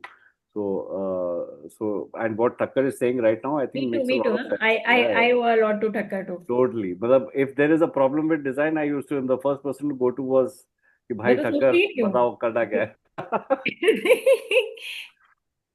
Speed dial पे Tucker. So multiple चीजें हैं. Let's start by breaking down what we are doing. So since we are all from IIT, there is a very technical challenge that we are trying to solve. And if you or anybody is solving some of those pieces, then we'd love to learn from you. तो process क्या होती है, हम लोग farm लेते हैं या land लेते हैं या कुछ भी लेते हैं. We do GIS based mapping of it to understand how water will flow, right? And some basic overlays to get an idea of how it will flow and combine that with precipitation data for that area to figure out what are the volumes of flow that we can anticipate at its peak, right? Building some safety factors there, and we get an idea of कि यहाँ channel बनेंगे, यहाँ retention का कुछ बनेगा. That is the best way to optimize water storage on our own farms, while at the same time avoiding flooding in peak precipitation. So we use the GIS enabled solution in there. And then we do basic civil engineering to design the channels, क्या slope होगी, क्या depth होगी, pond की क्या slope होगी, pond को line करेंगे, unline रहेगा, what is the best way to do it, right? Once that is done, then we lay out the plots and then we do irrigation engineering. Okay, how will we actually get water to the different parts of it? So basic fluid dynamics that we do. Interestingly, we got some interns from IIT and some of them designed bits and pieces of the solutioning as well. Once that is done, we basically, what we're doing is we're creating a digital twin of that asset, which is to say that, okay, this farm of 10 acres virtually exists here, and all the attributes, which includes water kis depth pe tha, is the groundwater, what is the groundwater quality like? Do we have to rely on surface water for everything that we do, or can we use groundwater to do our irrigation, or can it be a mix of both, surface water plus groundwater to do that? And then we plug in soil data. We do soil testing, not our in-house, third-party soil testing kits. So we understand organic carbon, mineral content, and everything, and then we map that to the field, and we track it over time. कि भैया इस asset का over time soil evolution क्या हो रहा है? And now based on the water availability, the soil type, and the terrain and everything, we feed in what kind of crops will work, right? So option for monthly option for multiple kinds of crops that will work in that particular area. And the idea is when you pull in the crop, we build the package of practice of growing that crop. तो अगर मैं टमाटर select कर रहा हूँ एक plot के लिए, तो उस टमाटर को उगाने का जो डे -15 से डे 90 डे का जो प्रोसेस है, कि -15 or -30 you sow the seed, then you nurture it to become a sapling. In the meantime, you need to do this. Then this is how the sapling is planted on day 0, and then it starts moving forward. And then day 30 you'll have flowers. Day 45 you will have to stake it. Day 50 onward you'll need to spray some nutrients and whatnot. So we create that package of practice customized to our learning experiences. A lot of our effort goes in trials. So we have a science team which is working on different kinds of inputs, different growing techniques, different seeds, doing a lot of combination of hybrid seeds and organic traditional seeds as well, to see where the outputs come out better. ये करने के बाद अब क्या है कि तुमने वो, the way we are envisioning it, you put the crop and it will give you a requirement of resources and inputs and everything for the next 3 months. So you get a view of, if you are growing tomato, these are the resources you will need, this is the cost you will need, and this is the expected return that you can get out of it if it is done right. So you can basically pick different crops and in combination, and you get an idea of what you want to do. And whenever you select crops, for the people who are on the farm management side, जो actually खेत पे काम कर रहे हैं, उनको based on क्या crop select किया गया है, रोज का एक task मिल जाएगा. That if tomato was planted on 1st of January, bhindi was planted on 15th of January, kaddu was planted on say 20th of January, and that's what you are growing in the field. On 1st February, these are the things that you need to do, which is a combination of crop specific things and farm specific things. So kind of dumbing it down, the complexity of growing multiple crops together in an organic manner, the way we have dumbed it down is to create it into a daily task list. That's what the end user gets. And then along the way, we are working on yield forecasting and giving that feedback to the downstream team कि भैया तुम्हारे को इतना भिंडी आने वाला है इस डेट को, तो कहाँ बेचोगे ये फिगर आउट कर लो अभी से, ताकि वो खराब नहीं हो. And so we're building those planning and forecasting tools as well. And then Saurabh's team is working on market linkages. How do you, build the linkages for what you're growing? इसमें आगे जाके थोड़ा प्रोसेसिंग का lens भी आएगा, वो सब भी आएगा. But the ultimate solution is TerraSense, which is our IoT sensor stack, is measuring that combined with satellite information and where available drone information is feeding into Terra OS, which is our operating system. And Terra OS is allowing you to select the crops, the plots. It's giving you all these analytics. And it's also over time building intelligence to start giving you predictive advisory. That, okay, the temperature is beginning to rise. It's too early in January. Maybe you will get an aphid attack much sooner than you anticipated for it to happen. And you should take preventive action right now. Right? So that is the kind of stack that we are building. And then the irrigation system ka optimization. Ultimately, TerraSense should be able to control the irrigation system automatically. And so the high-end version of this is what we are putting into farmhouses and more high-end projects, and using the data from some of these sensors to extrapolate to other smaller, older farmers. Right? So technically, this is what we are doing.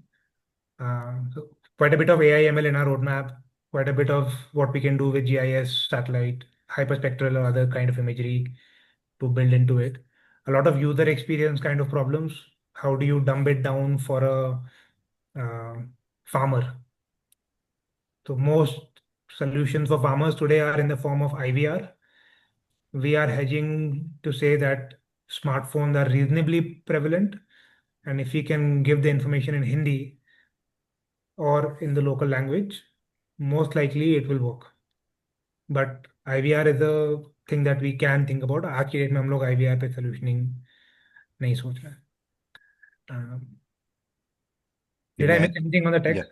नहीं मैं like did not miss anything, but like चूंकि CTI की बात हो रही थी तो like like Nitin is not there in this call, but like shout out to Nitin as well. I think pretty soon we would probably look for collaborations between Flightbase and what we are doing as well, because we see in the future data collection वगैरह के लिए like drones का usage as well. So Nitin's company was probably going to like there's probably going to be some synergy with Flightbase as well. So would love to have a chat with people who are working on different technologies related to like automated data collection or enabling those pipelines as well, right? So, and Raman, you yourself, like, are involved probably in a lot of like, building intelligence and building decision support systems as well from data, right? So, like, everything that you have learned, every, like, people जो AI ML वगैरह पे काम कर रहे हैं, I think, yeah, support and knowledge sharing will be pretty useful. It sounds मैं fantastic. मेरी तरफ से एक आध दो कॉल टू एक्शंस दे देता हूँ. Very simply put, this is an HNI group of people. Buy a lot of land, give it to us for management, invest some amount from your side. We'll tell you how much, but invest that amount to make that land, convert that land into a sustainable parcel of land where we can, put into practice these, all this technology and all this growing. And I'm sure, if you're investing in shares and everything, जिस तरीके से आपको एक share का, you get a compounding effect over a period of time in terms of the share value. You will also get a dividend. So this land, convert your land into an asset class. Buy it, get dividends out of it, great dividends out of it, clean dividends out of it every year.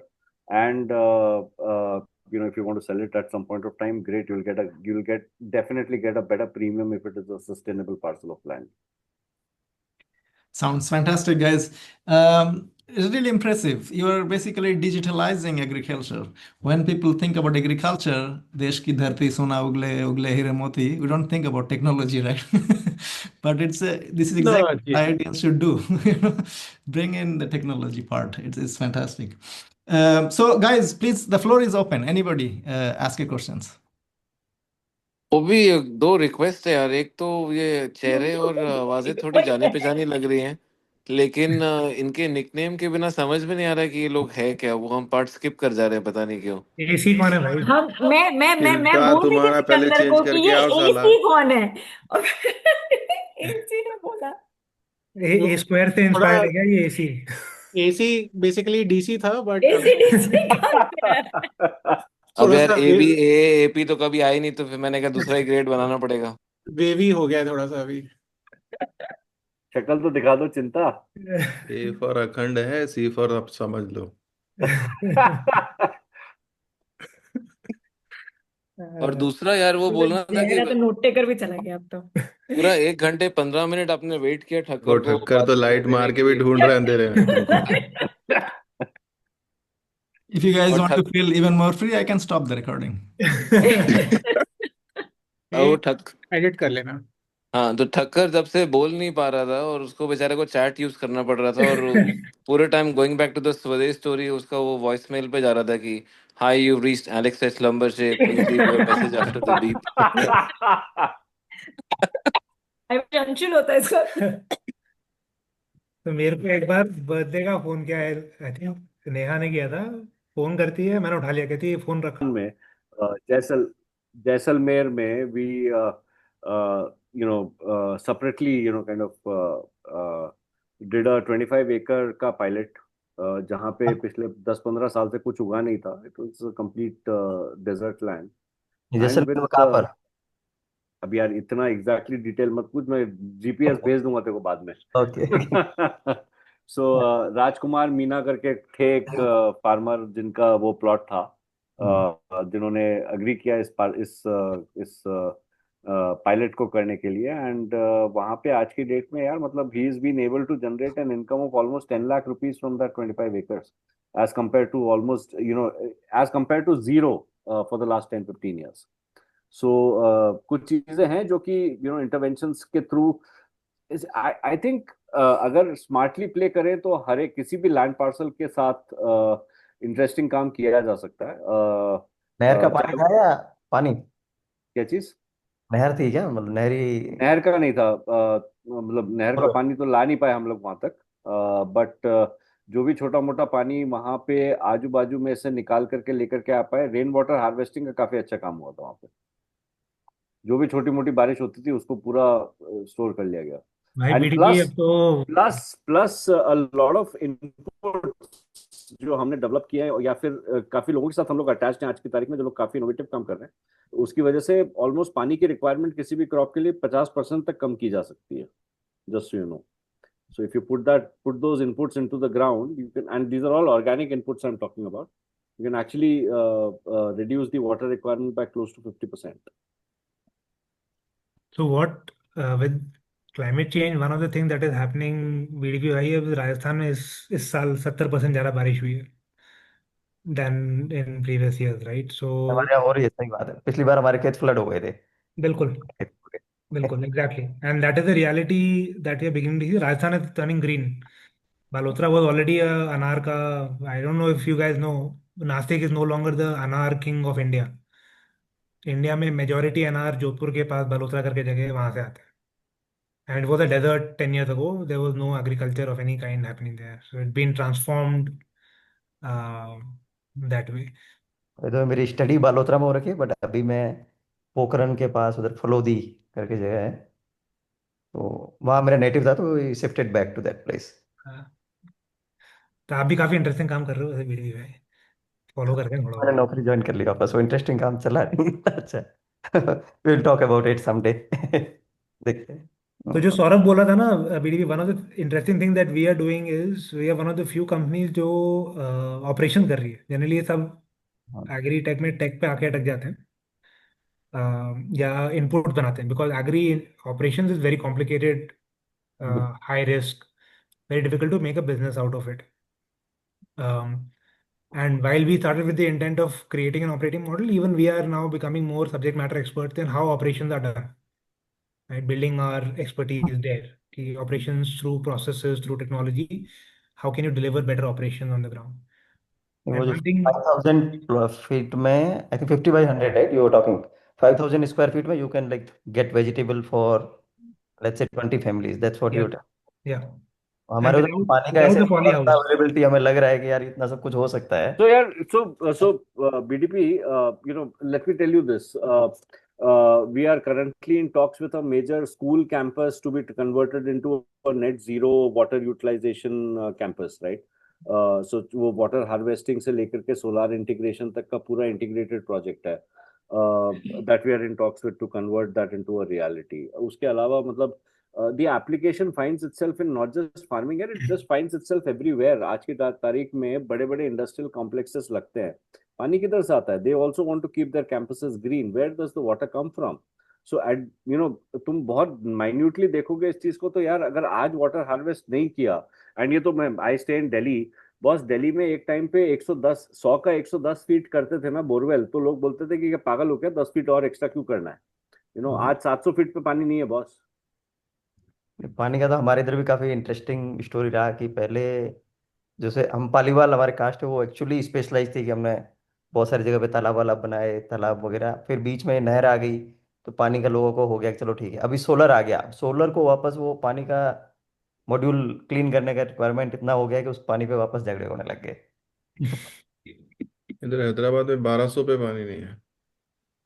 Cities में तो exactly. खत्म हो गया। और सो हमारे उधर भी borewell हुए, 300-400 पे पानी स्टार्ट हुआ बहुत सारी जगह पे डेजर्ट में।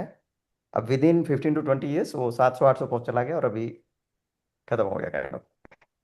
And to think of it यार, गुड़गांव में हर साल बाढ़ आती है, मतलब 2 घंटे की बारिश हो जाती है, यहाँ पे गले तक पानी बढ़ जाता है, right? So where is all that water really going, you know? मतलब आप बड़े लेवल पे, बड़े स्केल पे सोचो, बारिश एडिक्वेट हो रही है, it's just that we don't know what to do with that water. And so the farmers we worked in Gurgaon, उसमें दिल्ली में शुरुआत ही वो थी कि पानी खत्म हो गया उनका और हमारा काम खत्म हुआ और उनके सारे वेल्स, बोरवेल्स सब अब एक्सेस वाटर है उनके। अभी जून में चालू किया था दिल्ली में एक farm house. Ground water was non existent and they were getting tankers. So Saurabh got this project in, we designed the system and a 5 lakh liter pond was filled in the first rain. And since then, the overflow of that has recharged the borewell. Our guesstimate, because of the number of times it has been emptied out, is that in one rainy season, in that farmhouse of 3 acres, more than 50-60 lakh liters of water has been put into the borewell, which would have typically just run off and gone into the nalas and down, mixed with sewage. And take nullahs तो concrete के pipe से यार, वो तो पता नहीं, मतलब यमुना में जा रहे हैं, किधर जा रहे हैं, किसी को नहीं पता वो। यहाँ पे एमसीडी को भी नहीं पता कि कहाँ जा रहे हैं। तो एक जो बहुत इंटरेस्टिंग है, and I will come to the CTA again, was that if you really think about, for example, what happened in Punjab. Punjab is flooded as a result of two things. One is very high rainfall, which happened in a very short amount of time, which would have led to some kind of flooding. But what exacerbated that situation was the rampant construction and deforestation that happened in Himachal. Right? Once you take forests out and once you create slopes which are barren or with construction, then when the water falls, it doesn't get absorbed into the ground. It runs off. And when it runs off, over time, it takes a significant amount of soil with it. तो अगर वो 1 lakh litre पानी है तो मिट्टी में मिला के वो 3-4 लाख लीटर का नेट वॉल्यूम बन जाएगा. And that just is, no system can handle that kind of a thing. So, and that is not just true for Himachal and Punjab, it is true for everywhere, because as we are tilling our soils and as we are reducing and practicing more, modern farming techniques, heavy tillage, fertilizer usage and everything, what we are basically doing is we are completely ridding the soil of its ability to absorb water naturally. And with construction, you are basically, जो पानी normally जमीन में चला जाता है उसको तुम channel करते हो नालों में. तो नाले डिजाइन ही नहीं थे इतनी वॉल्यूम पानी लेने का. They were design for maybe 50% of the volume of water. So by what we are doing, which is basically going to more regenerative, reduced tillage kind of models, improving soils, which are porosity.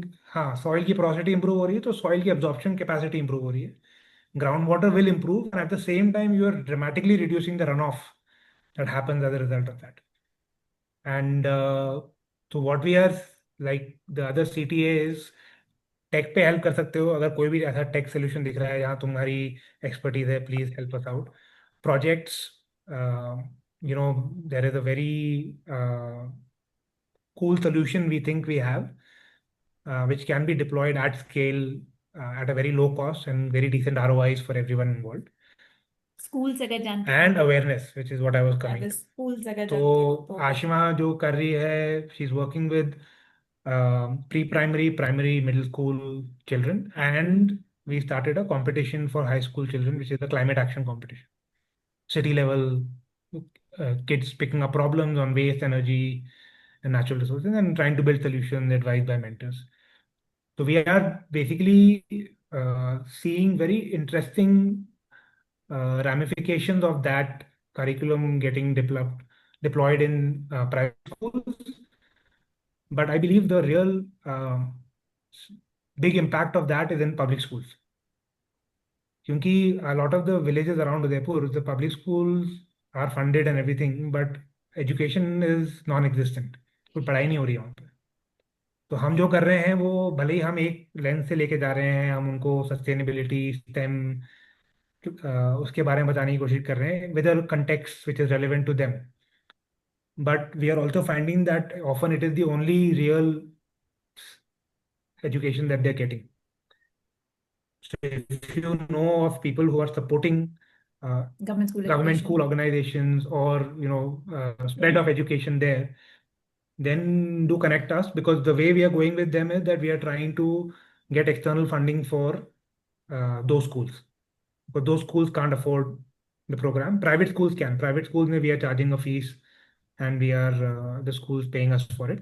For public schools, we are trying to tie up with charitable organizations and others to say ki you sponsor a school and we'll go and we'll deploy this there.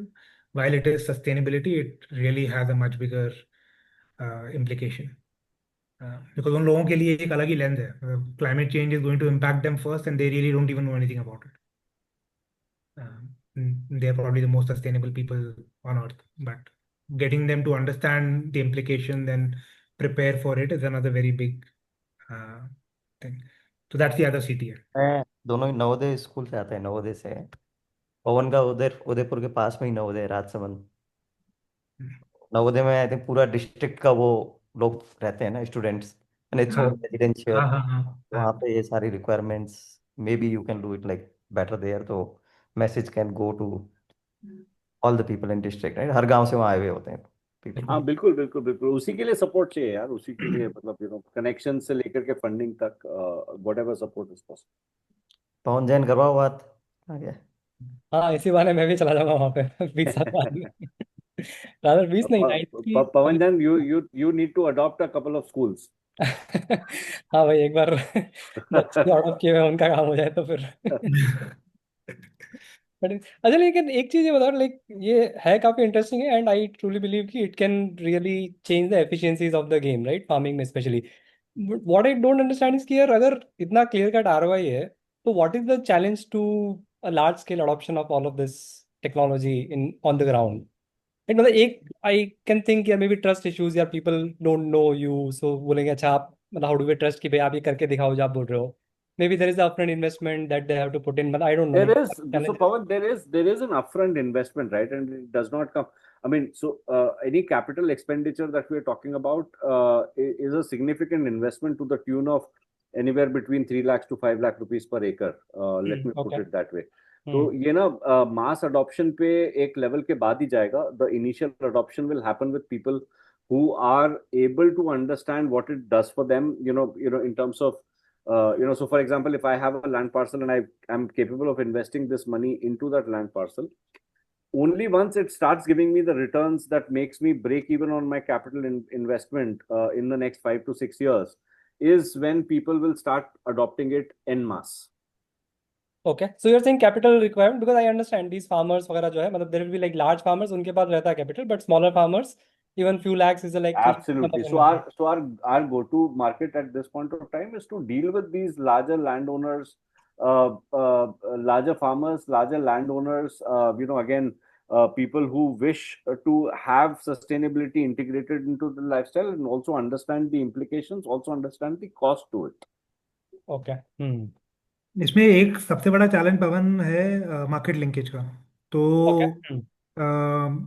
बड़े parcel में जो तुम उगा रहे हो ना, उसकी volume enough होती है कि तुम मार्केट लिंकेज का सॉल्व कर सकते हो। Logistics doesn't become your biggest cost, right? So for a small farmer, one of the reasons why people grow only one crop at a time is कि at least इतनी वॉल्यूम निकलेगी कि मंडी के आसपास तक पहुंच सकते हैं वो।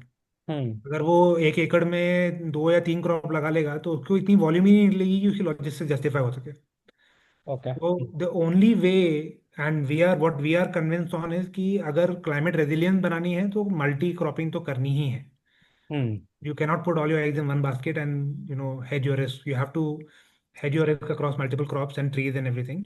But what it means is that you are never producing too much of one kind of crop. So what it needs is an FPO level aggregation. या तो तुम बहुत बड़े जमींदार हो, या फिर तुम एक FPO बना दिए हो कि भैया तुम लोग सब मिलके इतनी एक चीज की वॉल्यूम निकाल पा रहे हो कि उसको सेल किया जा सके। अच्छा, तो our GTM is very clear right now, like Saurabh was saying, either big landowners, and once the tech and everything is more robust, then we go straight to FPOs. We go to FPOs and we tell small farmers to make an FPO because ये watershed management और ये 1 बीघा में नहीं हो सकता. Okay हाँ इसके लिए भी तुमको थोड़ा सा बड़ा सोचना जरूरी है कि भैया पानी कहाँ से आएगा, पानी किस तरह जाएगा. And then you translate it into that plus agroforestry plus multi-cropping, and at an FPO level you have enough volumes to justify market linkages.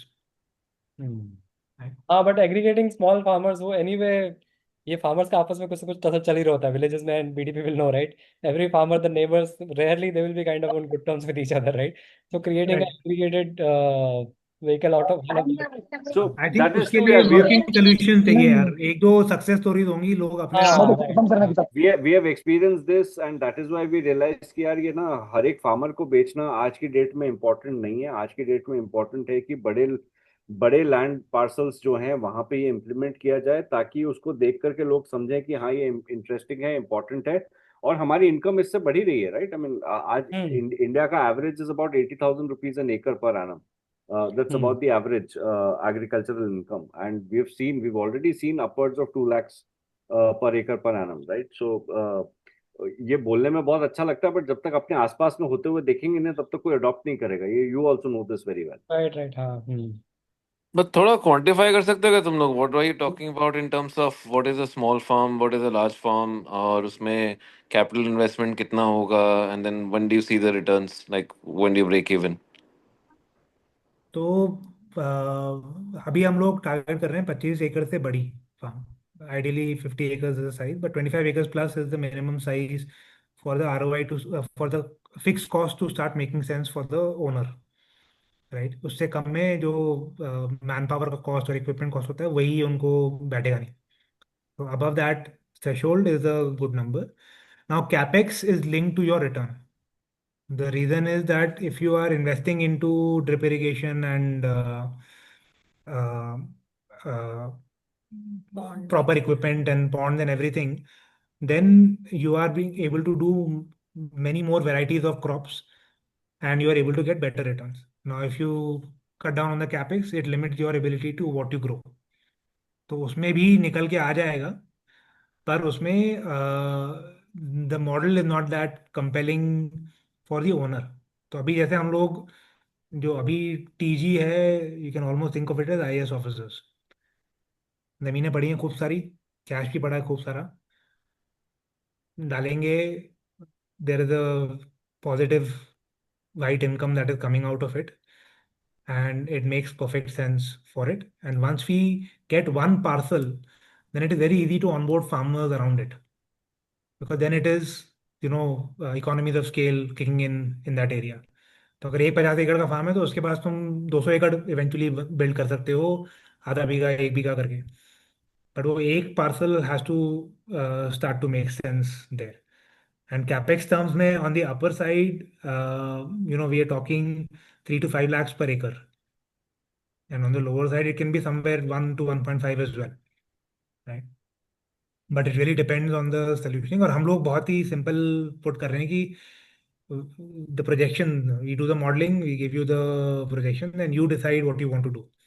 Because ultimately, we are enabling you, we are providing you the tech of how to manage your farm, we are giving you all the inputs, we are giving you all the advisory and everything.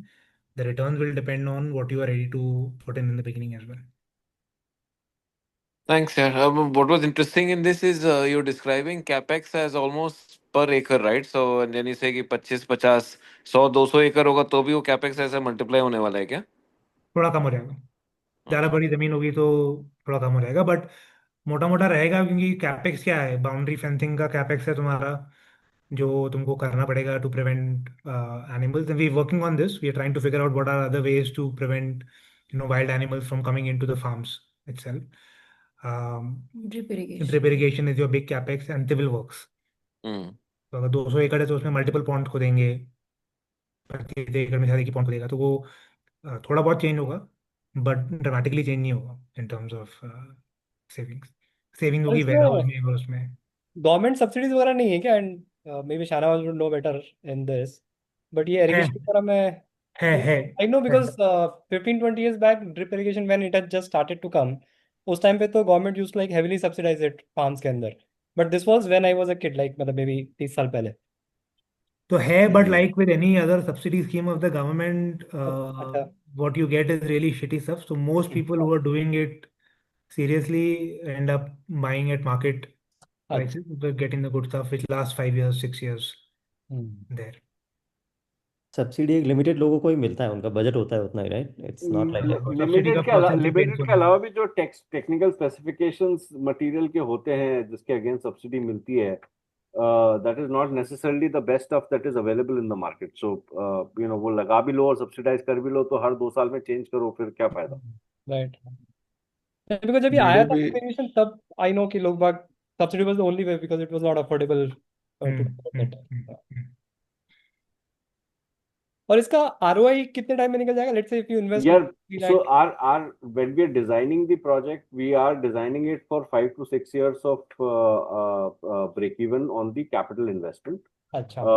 and an IRR over, so every 5 years an IRR of close to 15 to 20%. Okay. and it keeps on getting better. So उसमें So because this is all regenerative, you're essentially in every 5 year cycles you are effectively increasing your IRR by certain basis points.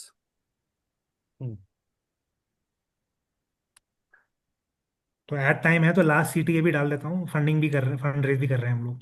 तो अगर किसी को enthu को तो DM कर देना, सौरभ को या मेरे को या वत्स को, आशिमा को।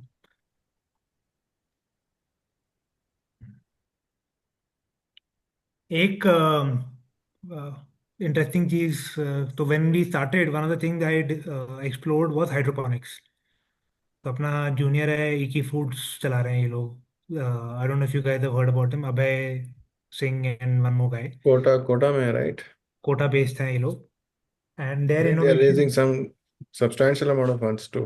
न्यूज में आता रहता हाँ है। हाँ, दे आर मल्टीपल राउंड कर चुके हैं ये लोग। करेक्ट। इन्होंने क्या क्रैक मारा है कि हाइड्रोपोनिक्स में biggest expense is your opex, because you need to maintain a controlled environment and temperature वो सब। तो इन्होंने जो प्लांट को रखने का जो हाउसिंग है उस पॉलीमर पे क्रैक मारा है कि that polymer allows a 25 degree Celsius differential between outside temperature and root zone temperature, which allows them to dramatically cut down on the operational costs of growing stuff. So I went and explored their setup as well.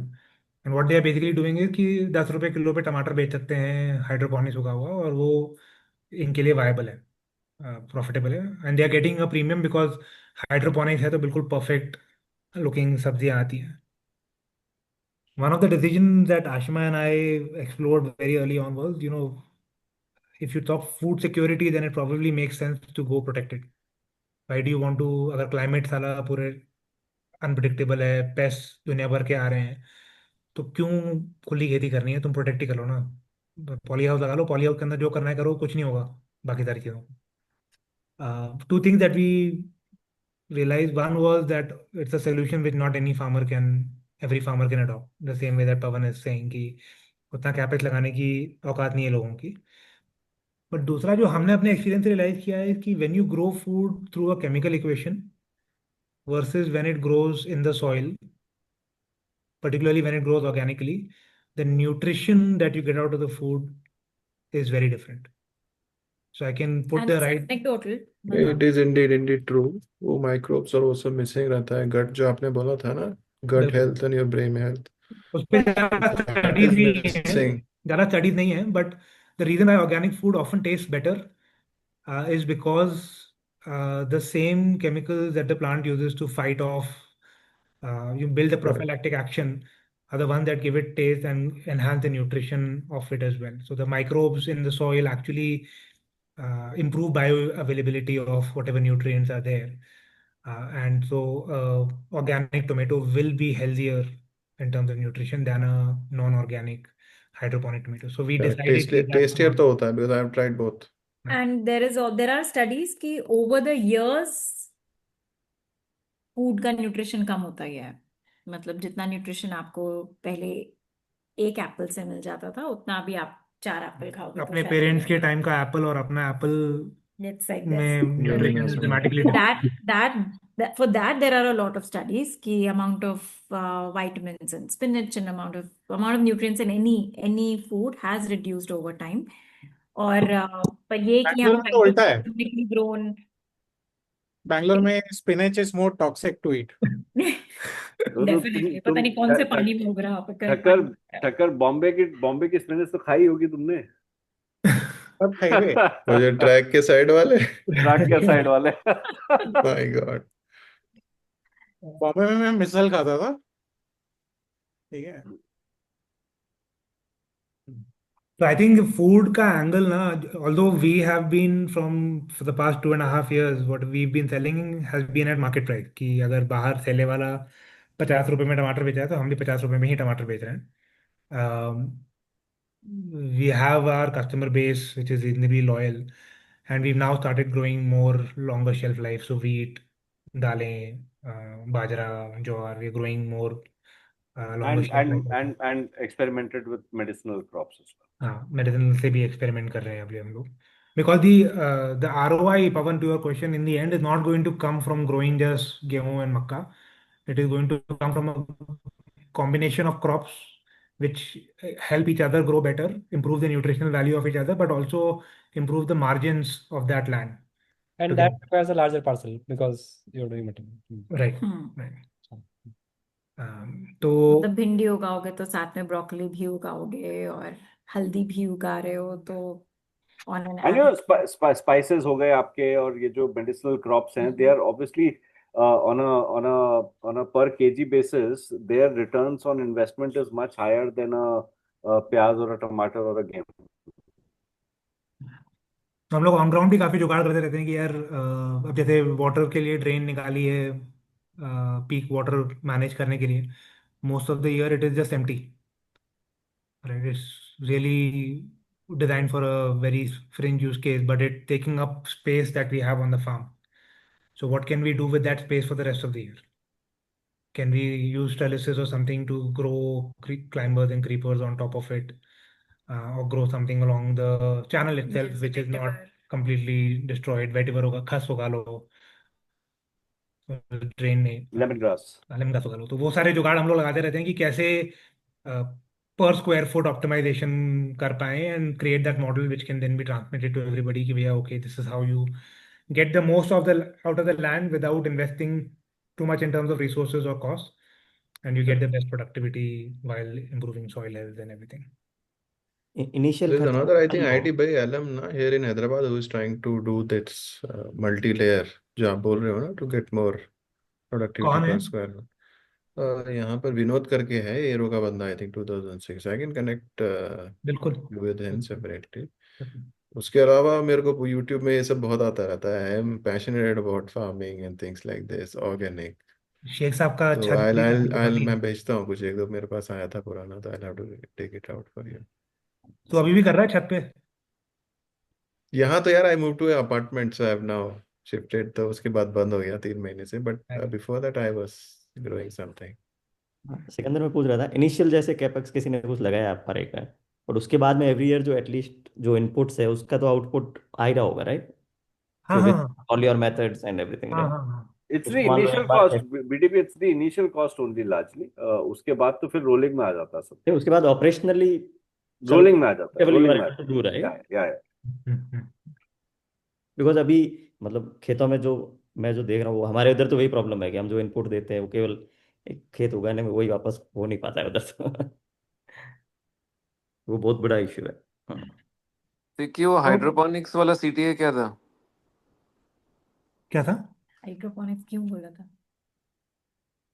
नहीं नहीं, कि ये कि a lot of investment is going there, but it's when you talk about nutrition, ठीक है, food security को hydroponics solve करता है, but if you really think about why we are growing food and what we're doing, I don't think hydroponics is a solution really, because it is just chemically grown food.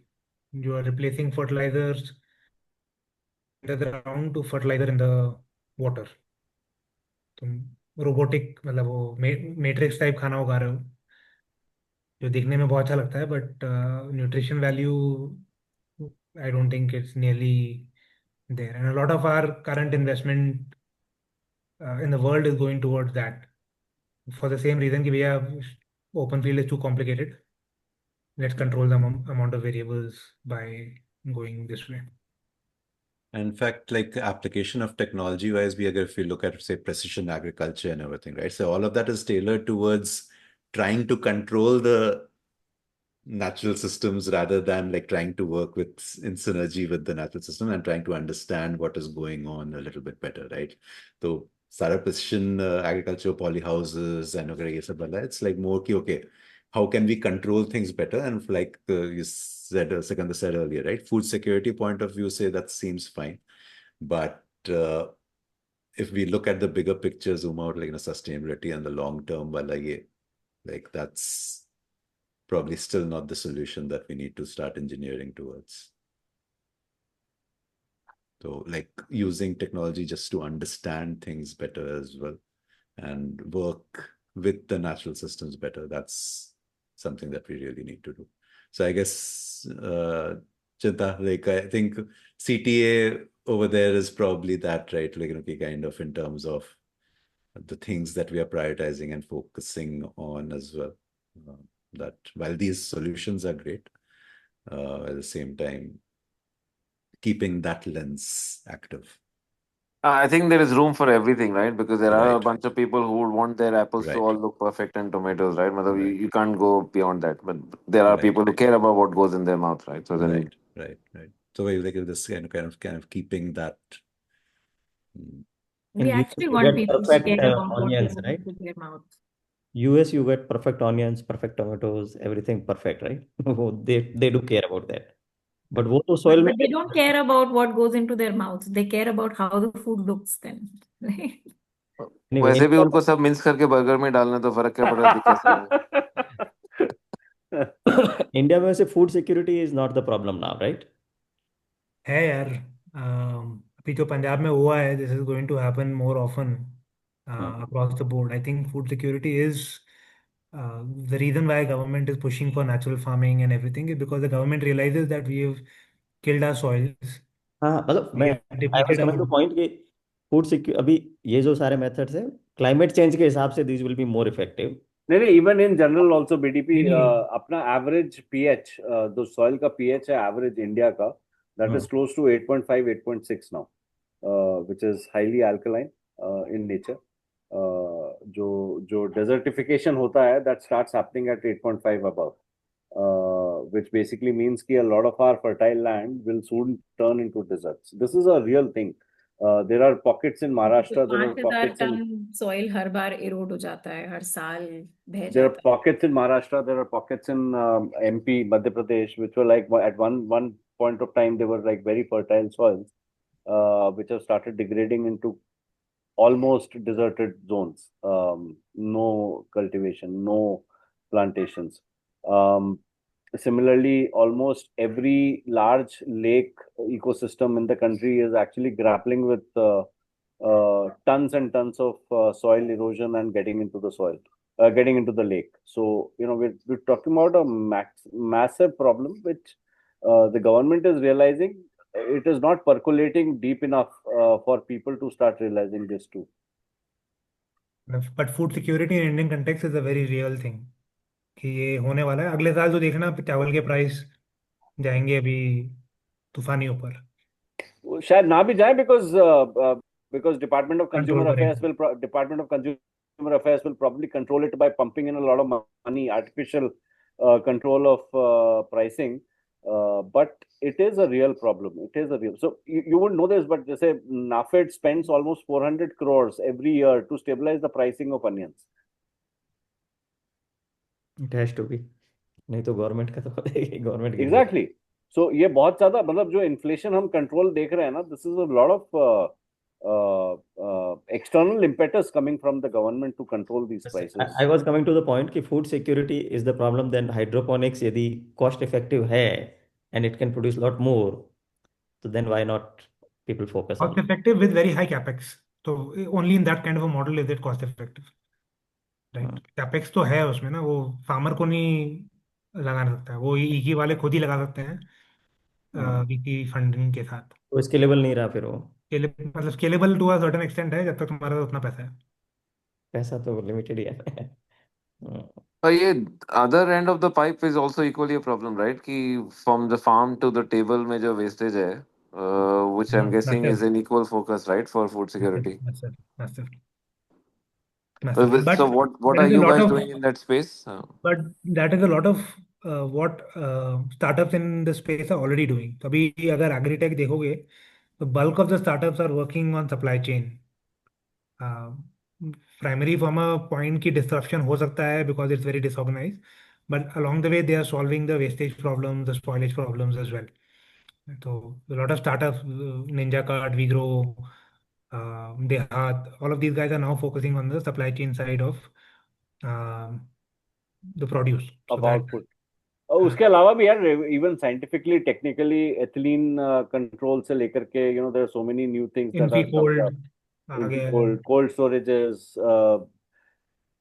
वहां पे control जितना maximum कर सकते हैं science के through modern technology के through वो बहुत लोग फाइट मार रहे हैं I think what is also inherently what needs to be created inherently in this model is uh, uh, local supply chains तो लोकल सप्लाई चेन जितना कम लॉजिस्टिकली आप को मैनेज करना पड़े उतना बेहतर है and I mean of course that is a part of what we are also doing कि कोई भी चीज कोई भी प्लांटेशन को डिजाइन करने से पहले टू अंडरस्टैंड कि वहाँ का लोकल सप्लाई चेन है क्या वहाँ पे लोकली क्या क्या चीजें बिक सकती हैं या वहाँ पे किस तरीके की इंडस्ट्री है जो कि उस तरीके की लोकल प्रोड्यूस को कंज्यूम कर सकती है so that is one of the things that we are integrating but again like Sikandar mentioned there's so many startups in the supply chain management aspects both scientific as well as cold storage and other interventions to minimize the risk of supply chain losses. But is organic produce disadvantage compared to fertilizers and chemically treated produce? Is that true? Or नहीं, shelf life and all of that? not really, not really. मतलब organic की ज्यादा होती है shelf. Um, ज्यादा होती है यार shelf life, that's what's my ये ऑब्जर्वेशन इज। सारा बोलते हैं लोग। ऑब्जर्वेशन तो नहीं, यही मैंने है कि देखा है, ऑर्गेनिक की आई ज्यादा आई होती हैव है ऑब्जर्व्ड दिस क्वाइट क्लोजली। कि प्लस मतलब जैसे अगर सीधा फार्म से ले रहे हो तो you are getting it at peak harvest, store से ले रहे हो तो ऑलरेडी 10 दिन कोल्ड स्टोरेज में रह चुका है, तो वो एनीवे ज्यादा होता मतलब न्यूट्रिशन का एक और लेंस ये भी है कि supply chain to get to your home, right? if I'm getting strawberries in Udaipur from Mahabaleshwar, they were harvested before peak ripeness to avoid them, going bad along the way. Question तो उससे भी थोड़ा सा खराब होता है। But shelf life certainly ज्यादा होती है। इनफैक्ट शेल्फ केले जो होते हैं लाइफ। ना वो छिलके काले हो जाते हैं ऑर्गेनिक के, और अंदर से एकदम परफेक्ट निकलते हैं। हम्म। और ये जो दूसरे वाले रहते हैं ना, मतलब वो अच्छे ओवर से बाहर से अंदर से गले हुए निकलते हैं एक तो दिन बाद। 24 hours में फ्रॉम 24 आवर्स में अमेजिंग चला टू जाता है। वो खड़ा चीकू का हुआ। भी वही है, चीकू का भी वही है, फ्रूट्स में तो है ही in fact. And second thing which I have observed with organic over the last 5 years is you don't need refrigerators for vegetables. आप बाहर पड़े एक्चुअली रहने दो, एक एक हफ्ते 10-10 दिन के बाद भी है ना, वो गोभी वैसे ही बन जाती है अच्छी। तो I most don't food put. Should not be in the refrigerator, right, by design. हाँ हाँ, नहीं पहले रखना पड़ता था यार, अगर आप नहीं रखो ना तो एक दिन के बाद गल जाता था। तो एक्चुअली उस लेंस पे one thing I will strongly recommend कि अगर कर सको तो 2 दिन की सब्जी रखो, क्योंकि उसकी न्यूट्रिशन वैल्यू ऑर्गेनिक हो कि नहीं हो वो खत्म तो हो ही रही है ओवर टाइम। करेक्ट करेक्ट, तो दैट आई द एग्री। तो लॉन्गर वही it is Wednesday sitting on your Saturday यहाँ शेल्फ। पे 2 दिन आता है बंदा। वत्स का भी सोचो यार, उसके पास जो भी आता है उसके फ्रिज में, या तो वो तो ऑलरेडी 30 दिन पहले फार्म से निकल चुका है। बस यहाँ से लेके जाता है ना जब आता है तो मटर और फिर ये क्या चलेगी। पिछली बार मैं हल्दी लेके आया चिंता, था। तुम ड्रोन उड़वा दो इसके लिए, ड्रोन तो by the way, service. Shameless plug, वो सौरभ सिंघवी के फार्म का जो हल्दी है, दैट जलसा ऑर्गेनिक्स वाला, अमेजिंग हल्दी है। हम्म। हम लोग तो ऑर्गेनिक हल्दी is couple of percentage points higher in curcumin content anyway. So in fact हमारा एक interaction हुआ था इस पे, and सिकंदर ने मेरे साथ एक लैब उस वक्त मैं I was not officially a part of Uncompromised, but जो ऑर्गेनिक हल्दी का इनका कुर्कुमिन इंडेक्स आया था, that was boss, मतलब इंडिया में that हल्दी does not exist. Maybe some parts of Manipur and some northeastern states, some northeastern areas जहाँ पे उस लेवल की कुर्कुमिन मिलती है आपको. This was export ready. I mean, had there been a processing unit which was processing this into drying it up and powdering it, it would have straight gone to export. This was ready for export. Acha, to come to Rehman's point of uncompromised. So uncompromised came out from ki how do we grow food in a way that we don't compromise our land and our health.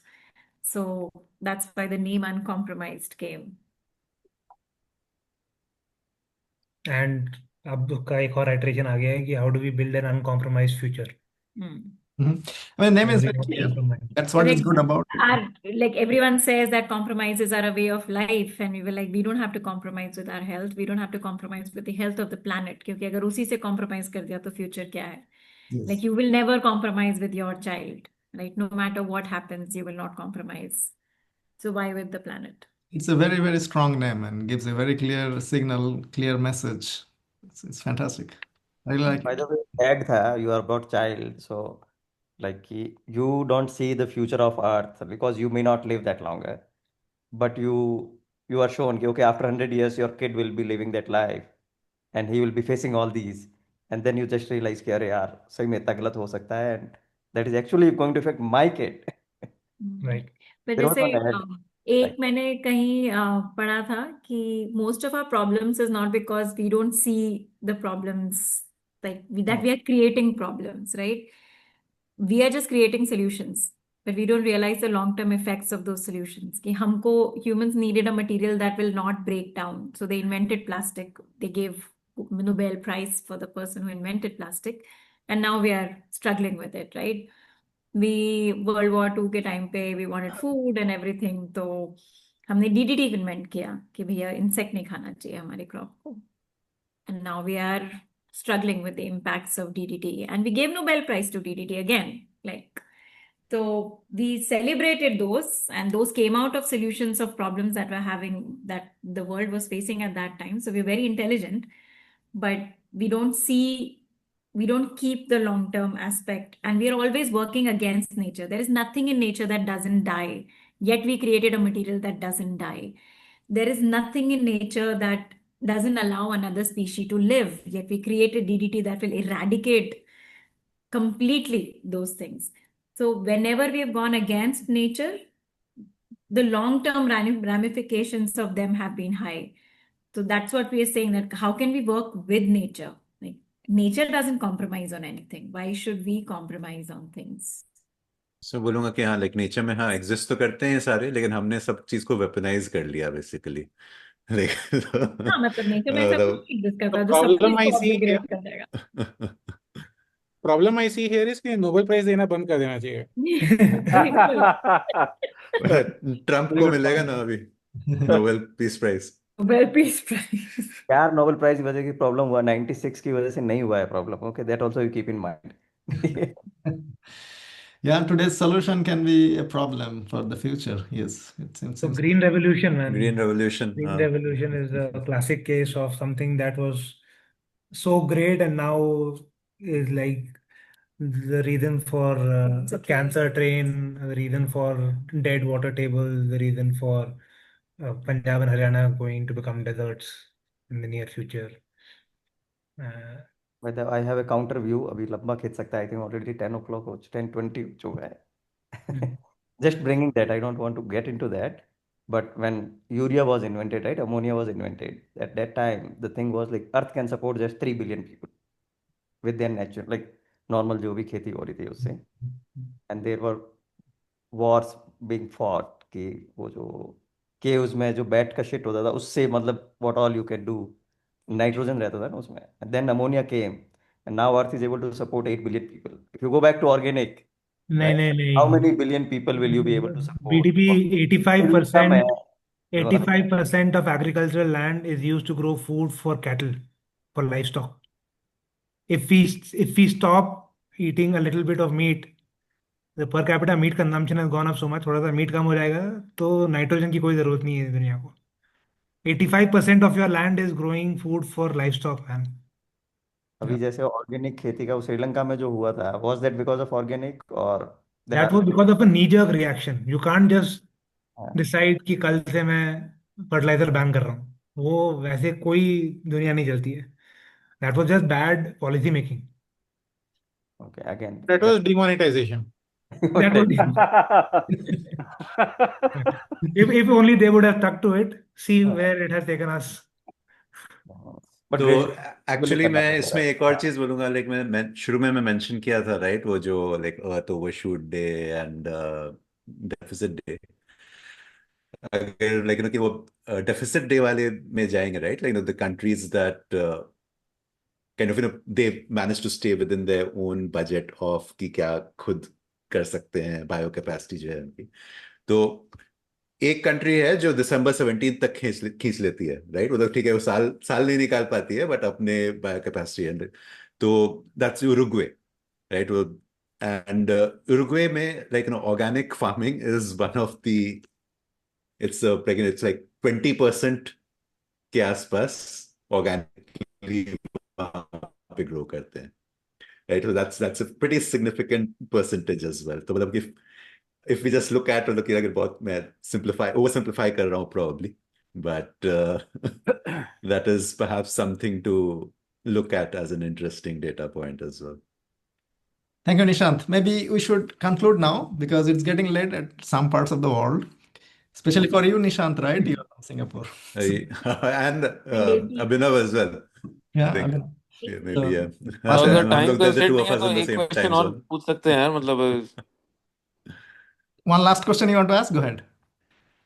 So I wanted to ask on the जो अपन we mentioned a couple of points, right? So one was कि nutrition value of food over years has gone down. So that's one view. But also the bigger view is कि the crop mix of what we are growing and what we are eating has significantly changed over time, right? Every 10, 20 years we find superfoods or whatever और पूरा change करते हैं. And you've mentioned things like broccoli, avocado, and things like that, which are not natively grown in India, not consumed, right? And now they're becoming more mainstream. So, what's your personal and business view on the crop mix changing over time, and how does that affect sustainability and nutrition and all of that? Because none of these are indigenous and localized, right? So, So one big focus we have is on native plantations. So not something we realized early on, but over time that is something that we are very acutely aware of कि अगर जैसे अगर मेरे को 6 महीने पहले पूछते कि उदयपुर के नेटिव ट्रीज क्या है या नेटिव ग्रासेस क्या है, I had no idea. I would have thought कि neem is native to Udaipur. I would have thought Gulmohar is native to Udaipur because I've seen it all my life. But when we started talking to experts to understand more about it, what we realized was none of these trees, most of the trees that we know that we grew up with, are not native to the parts of India where we are from. Introduced by the British mostly as a way of beautifying or standardizing things the way they were. अब native trees के दो lenses हैं. Native trees में एक होता है कि native flora supports the food chain in that area. So the bugs which eat the shrubs and the grasses and their predators and their predators and then the birds and then the whole food chain is there and it is there to keep everything in balance. तो कोई भी paste तूफानी rate से नहीं grow कर पाएगा क्योंकि उसका प्रेडेटर डिसेंट क्वांटिटी में प्रेजेंट है, वो उसको खा जाएगा. And so this is one thing that we are now realizing. Even in our original models, we were introducing trees and we were doing a mix of whatever fruit trees could grow in that particular area as a way of monetizing. So we were like, I have an avocado tree in my farm. We're doing chiku. We're doing moringa, which is a tree from South India. Quite a lot of it now. So I think whatever grows, we should grow. But at the same time, we should focus a lot on what is native to that area to support the ecology and the biodiversity in that area. Because the biodiversity is super important to the overall health of that ecosystem and the nutrition value of the food and everything else that comes out of it. So I think the answer to your question is that It is a combination. If I can grow strawberries in Udaipur, doesn't mean that I should not. I can. अगर उग रही है तो मैं उगा लेता हूँ, but let me not make a monoculture of strawberries and get rid of all other plants. By doing this multi kind of a thing, we are ensuring that what is relevant is growing here, fulfilling the financial needs on the side as well. But doing a lot of focus on natives, grasses, and this is not just trees, this is grasses, shrubs, and everything. And bringing those things, जैसे बचपन में हम लोग बेर खाते थे, अब वो बड़े होके बेर नहीं मिलती कहीं. वो छोटी वाली लाल बेर, आई डोंट नो तुम लोगों के यहाँ होती थी कि नहीं होती थी. फालसा लाइक जस्ट फालसा नहीं, बेर खाली स्किन होती थी और अंदर बीज होता था, हल्की सी खट्टी खट्टी होती थी, वो मिलती नहीं है वो. It's a very native thing. But now बेर, करौंदे, अब हम जामुन, इनके अब हम we are growing, we are selling, we are creating jams and chutneys out of it to get people to start reconnecting with what they'd grown up with. But the answer is basically you need both. And you need probably more of I native think in the long term. commercial sustainability plus ecology sustainability has to go hand in hand at some point of time. And maybe over time you transition the mindset to say कि क्यों avocado खाना है तुमको उदयपुर में बैठ के करौंदे का स्प्रेड बना देते हैं या बेर का कुछ कर देते हैं, and we get creative with the things that are native to here and reduce our dependence on things which are not from here. But I think to answer this question, I think the whole superfoods thing is also a lot of marketing gimmick going into it. Rajgira versus a quinoa. I mean, quinoa is a superfood, and Rajgira nobody knows what it is. Amaranth or whatever. So there's a lot of marketing dollar which is going into it. Yeah, I mean, it's not our doing. It's a lot of Western influences that are still prevalent on marketing some of these foods as superfoods and stuff like that. So again, like Sikander just said, over time, maybe with our educational programs, we can define more about what superfoods really are and what are the local superfoods, and not really going into the trap of marketing of global superfoods per se. हाँ, but Thanks a lot, guys. invasiveness बहुत carefully monitor करते हैं, superfood के चक्कर में कोई invasive species ना वो उगा लें. That's very, very interesting. Thanks a lot for that. I mean, also कि अगर पूरी दुनिया को avocado खाना है as an example or whatever, like then it has to be chemically produced, right? Because it cannot ramp up from 1 to 100 in 2 years. Yeah. यार avocado तो समझ में नहीं आता है यार, मतलब वो कच्चा कच्चा कच्चा और खराब हो जाता है. I totally agree with you, Thakkar. मुझे आज तक समझ में नहीं आया कि उसको काटता कब है कि वो सही निकले. मैंने मतलब लाइफ में वो क्या कहते हैं, एवोकाडो ऑन टोस्ट में सिंगापुर गया था तो वहाँ खाया था, मेरे को बड़ा अच्छा लगा. मेरे को लगा ये नया हरी चटनी है, फ्रूट वाली हरी चटनी है, चलो मैं धनिया की चटनी से इस पे शिफ्ट होता हूँ. मैं घर आया, मैंने मतलब आई थिंक एक एक करके आई बॉट अराउंड 8 एवोकाडोस. छठवा या सातवां एक अच्छा बना था, ठीक है, जो सही निकला. उस बाकी 6-7 तो या तो हमेशा कच्चे निकलते हैं या खराब हो गए रहते हैं. तो I burn so many marketing dollars on it. अगली बार खरीदेगा ना तो केले के बाद रख लेना उसको. नहीं तो भाई तेरे को समझ में आता है, मेरे समझ में नहीं आता है. मैंने बीवी को बोला कि देखो अपन ने एवोकाडो इतना खर्चा कर दिया है कि होटल जाके ही खा लेंगे अगर लगेगी तो. और एक्चुअली वो सस्ता होगा नहीं. हाँ, तो it would turn out cheaper और हमने वो किया, right. So there is a क्या कहते हैं, HSR में एवोकाडो स्पेशल कैफे है. वहाँ जाके बीवी को बोला कि चलो एवोकाडो ऑन टोस्ट अमेजिंग होता है, चलो वहाँ खाते हैं. साला उनका भी एवोकाडो कच्चा था. सर ऐसे ही होते हैं, मैं हट साले में खा के आया हूँ बाहर, चिपका के ऐसे ही होता है. I think we all have some funny avocado story, right? I also have one, but anyway, it's getting late. नहीं फन बोल के तुम ऐसा पे रात भर सोचता रहेगा मैं कि क्या टक्कर को टाइम तुम भूमिका बन के ऐसे नहीं भाग सकते. तो तेरे को बोलना ठीक है, पड़ेगा. मैं बोल ही देता हूँ. It's not my story. One of my nephew told me this story. He's quite a grown-up nephew, so he's like 7 years younger than me. तो बोल रहा था कि एक दिन एवोकाडो का बहुत नाम सुना है, फैंसी चीज़ है, बहुत एक्सोटिक चीज़ है। तो 300 रुपया दे के सुपरमार्केट से एक एवोकाडो खरीदा। फिर एक दोस्त के साथ प्लान किया कि इसको बैठ के इत्मीनान से खाएंगे। फिर उसको काट के जब खाया, जो डिसअपॉइंटमेंट उसको मिला है, तुम समझ सकते हो। That's the story.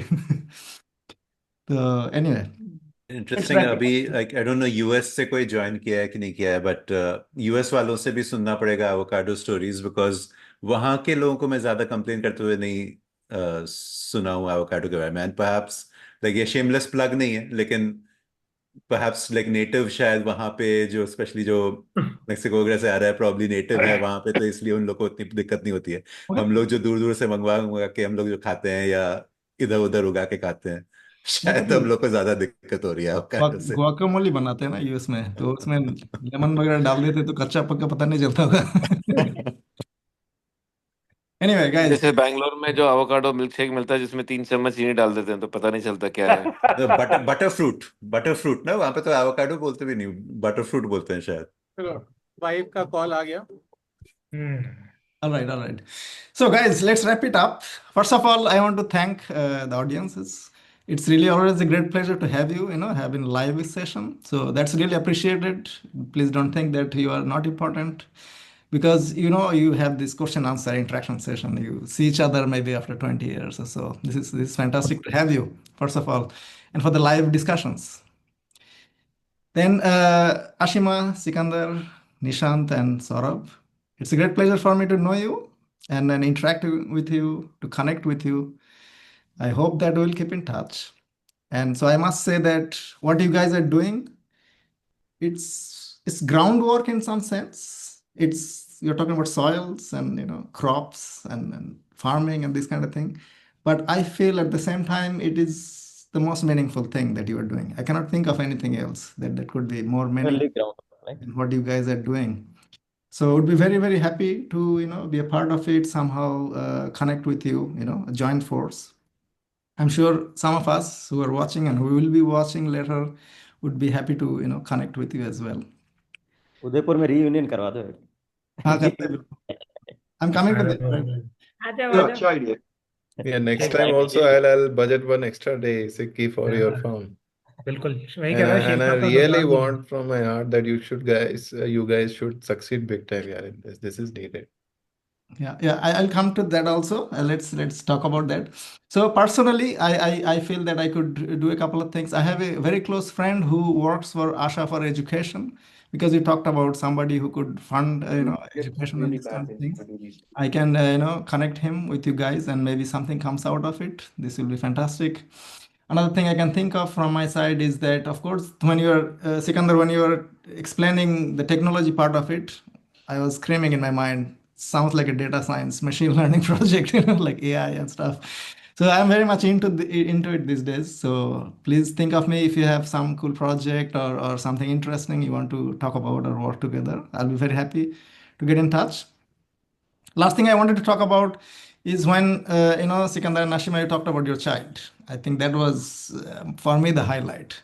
Like, this is the work that you are doing already brings great satisfaction. It brings life-changing experiences for other people, but at the same time it gives your child a chance to grow up with nature, grow up with this understanding, and having this bond with nature and with soil and with plants. This is really fantastic, and I think all of us need this. Our kids are growing up, and we see that they will benefit a lot by experiencing something like what your child is experiencing, visiting a farmland, maybe interact with the animals and so water the plants, these kind of things. So I'd be really happy to bring my child to your farmland. Let's make a plan together. That will be even more fun. Really looking forward to it.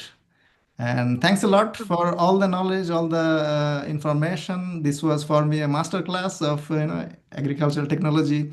Not only that, but so many other things. We talked about so many things you covered. Really, really very thankful for you for this, guys. Thanks a lot Obi, thanks for hosting this and thank you. चिंता शक्ल दिखा रहा है क्या अपनी? Hey, thanks, Ovi. वो Thanks a कह रहा lot. कि मेरी रात के 12 बज रहे हैं क्या बोला था पता ए, नहीं ए, एक एक एक बज गया 12 नहीं All right, all right. Go to bed then. Thanks. Thanks, Take Obi. care. Good night. Thanks. Thank Thank you. Thanks, you. everybody. Thanks a Bye. lot, everyone. I really appreciate you sharing. Thank you, Obi, for Thanks, hosting. guys. Thank you. Thanks. Thanks, guys.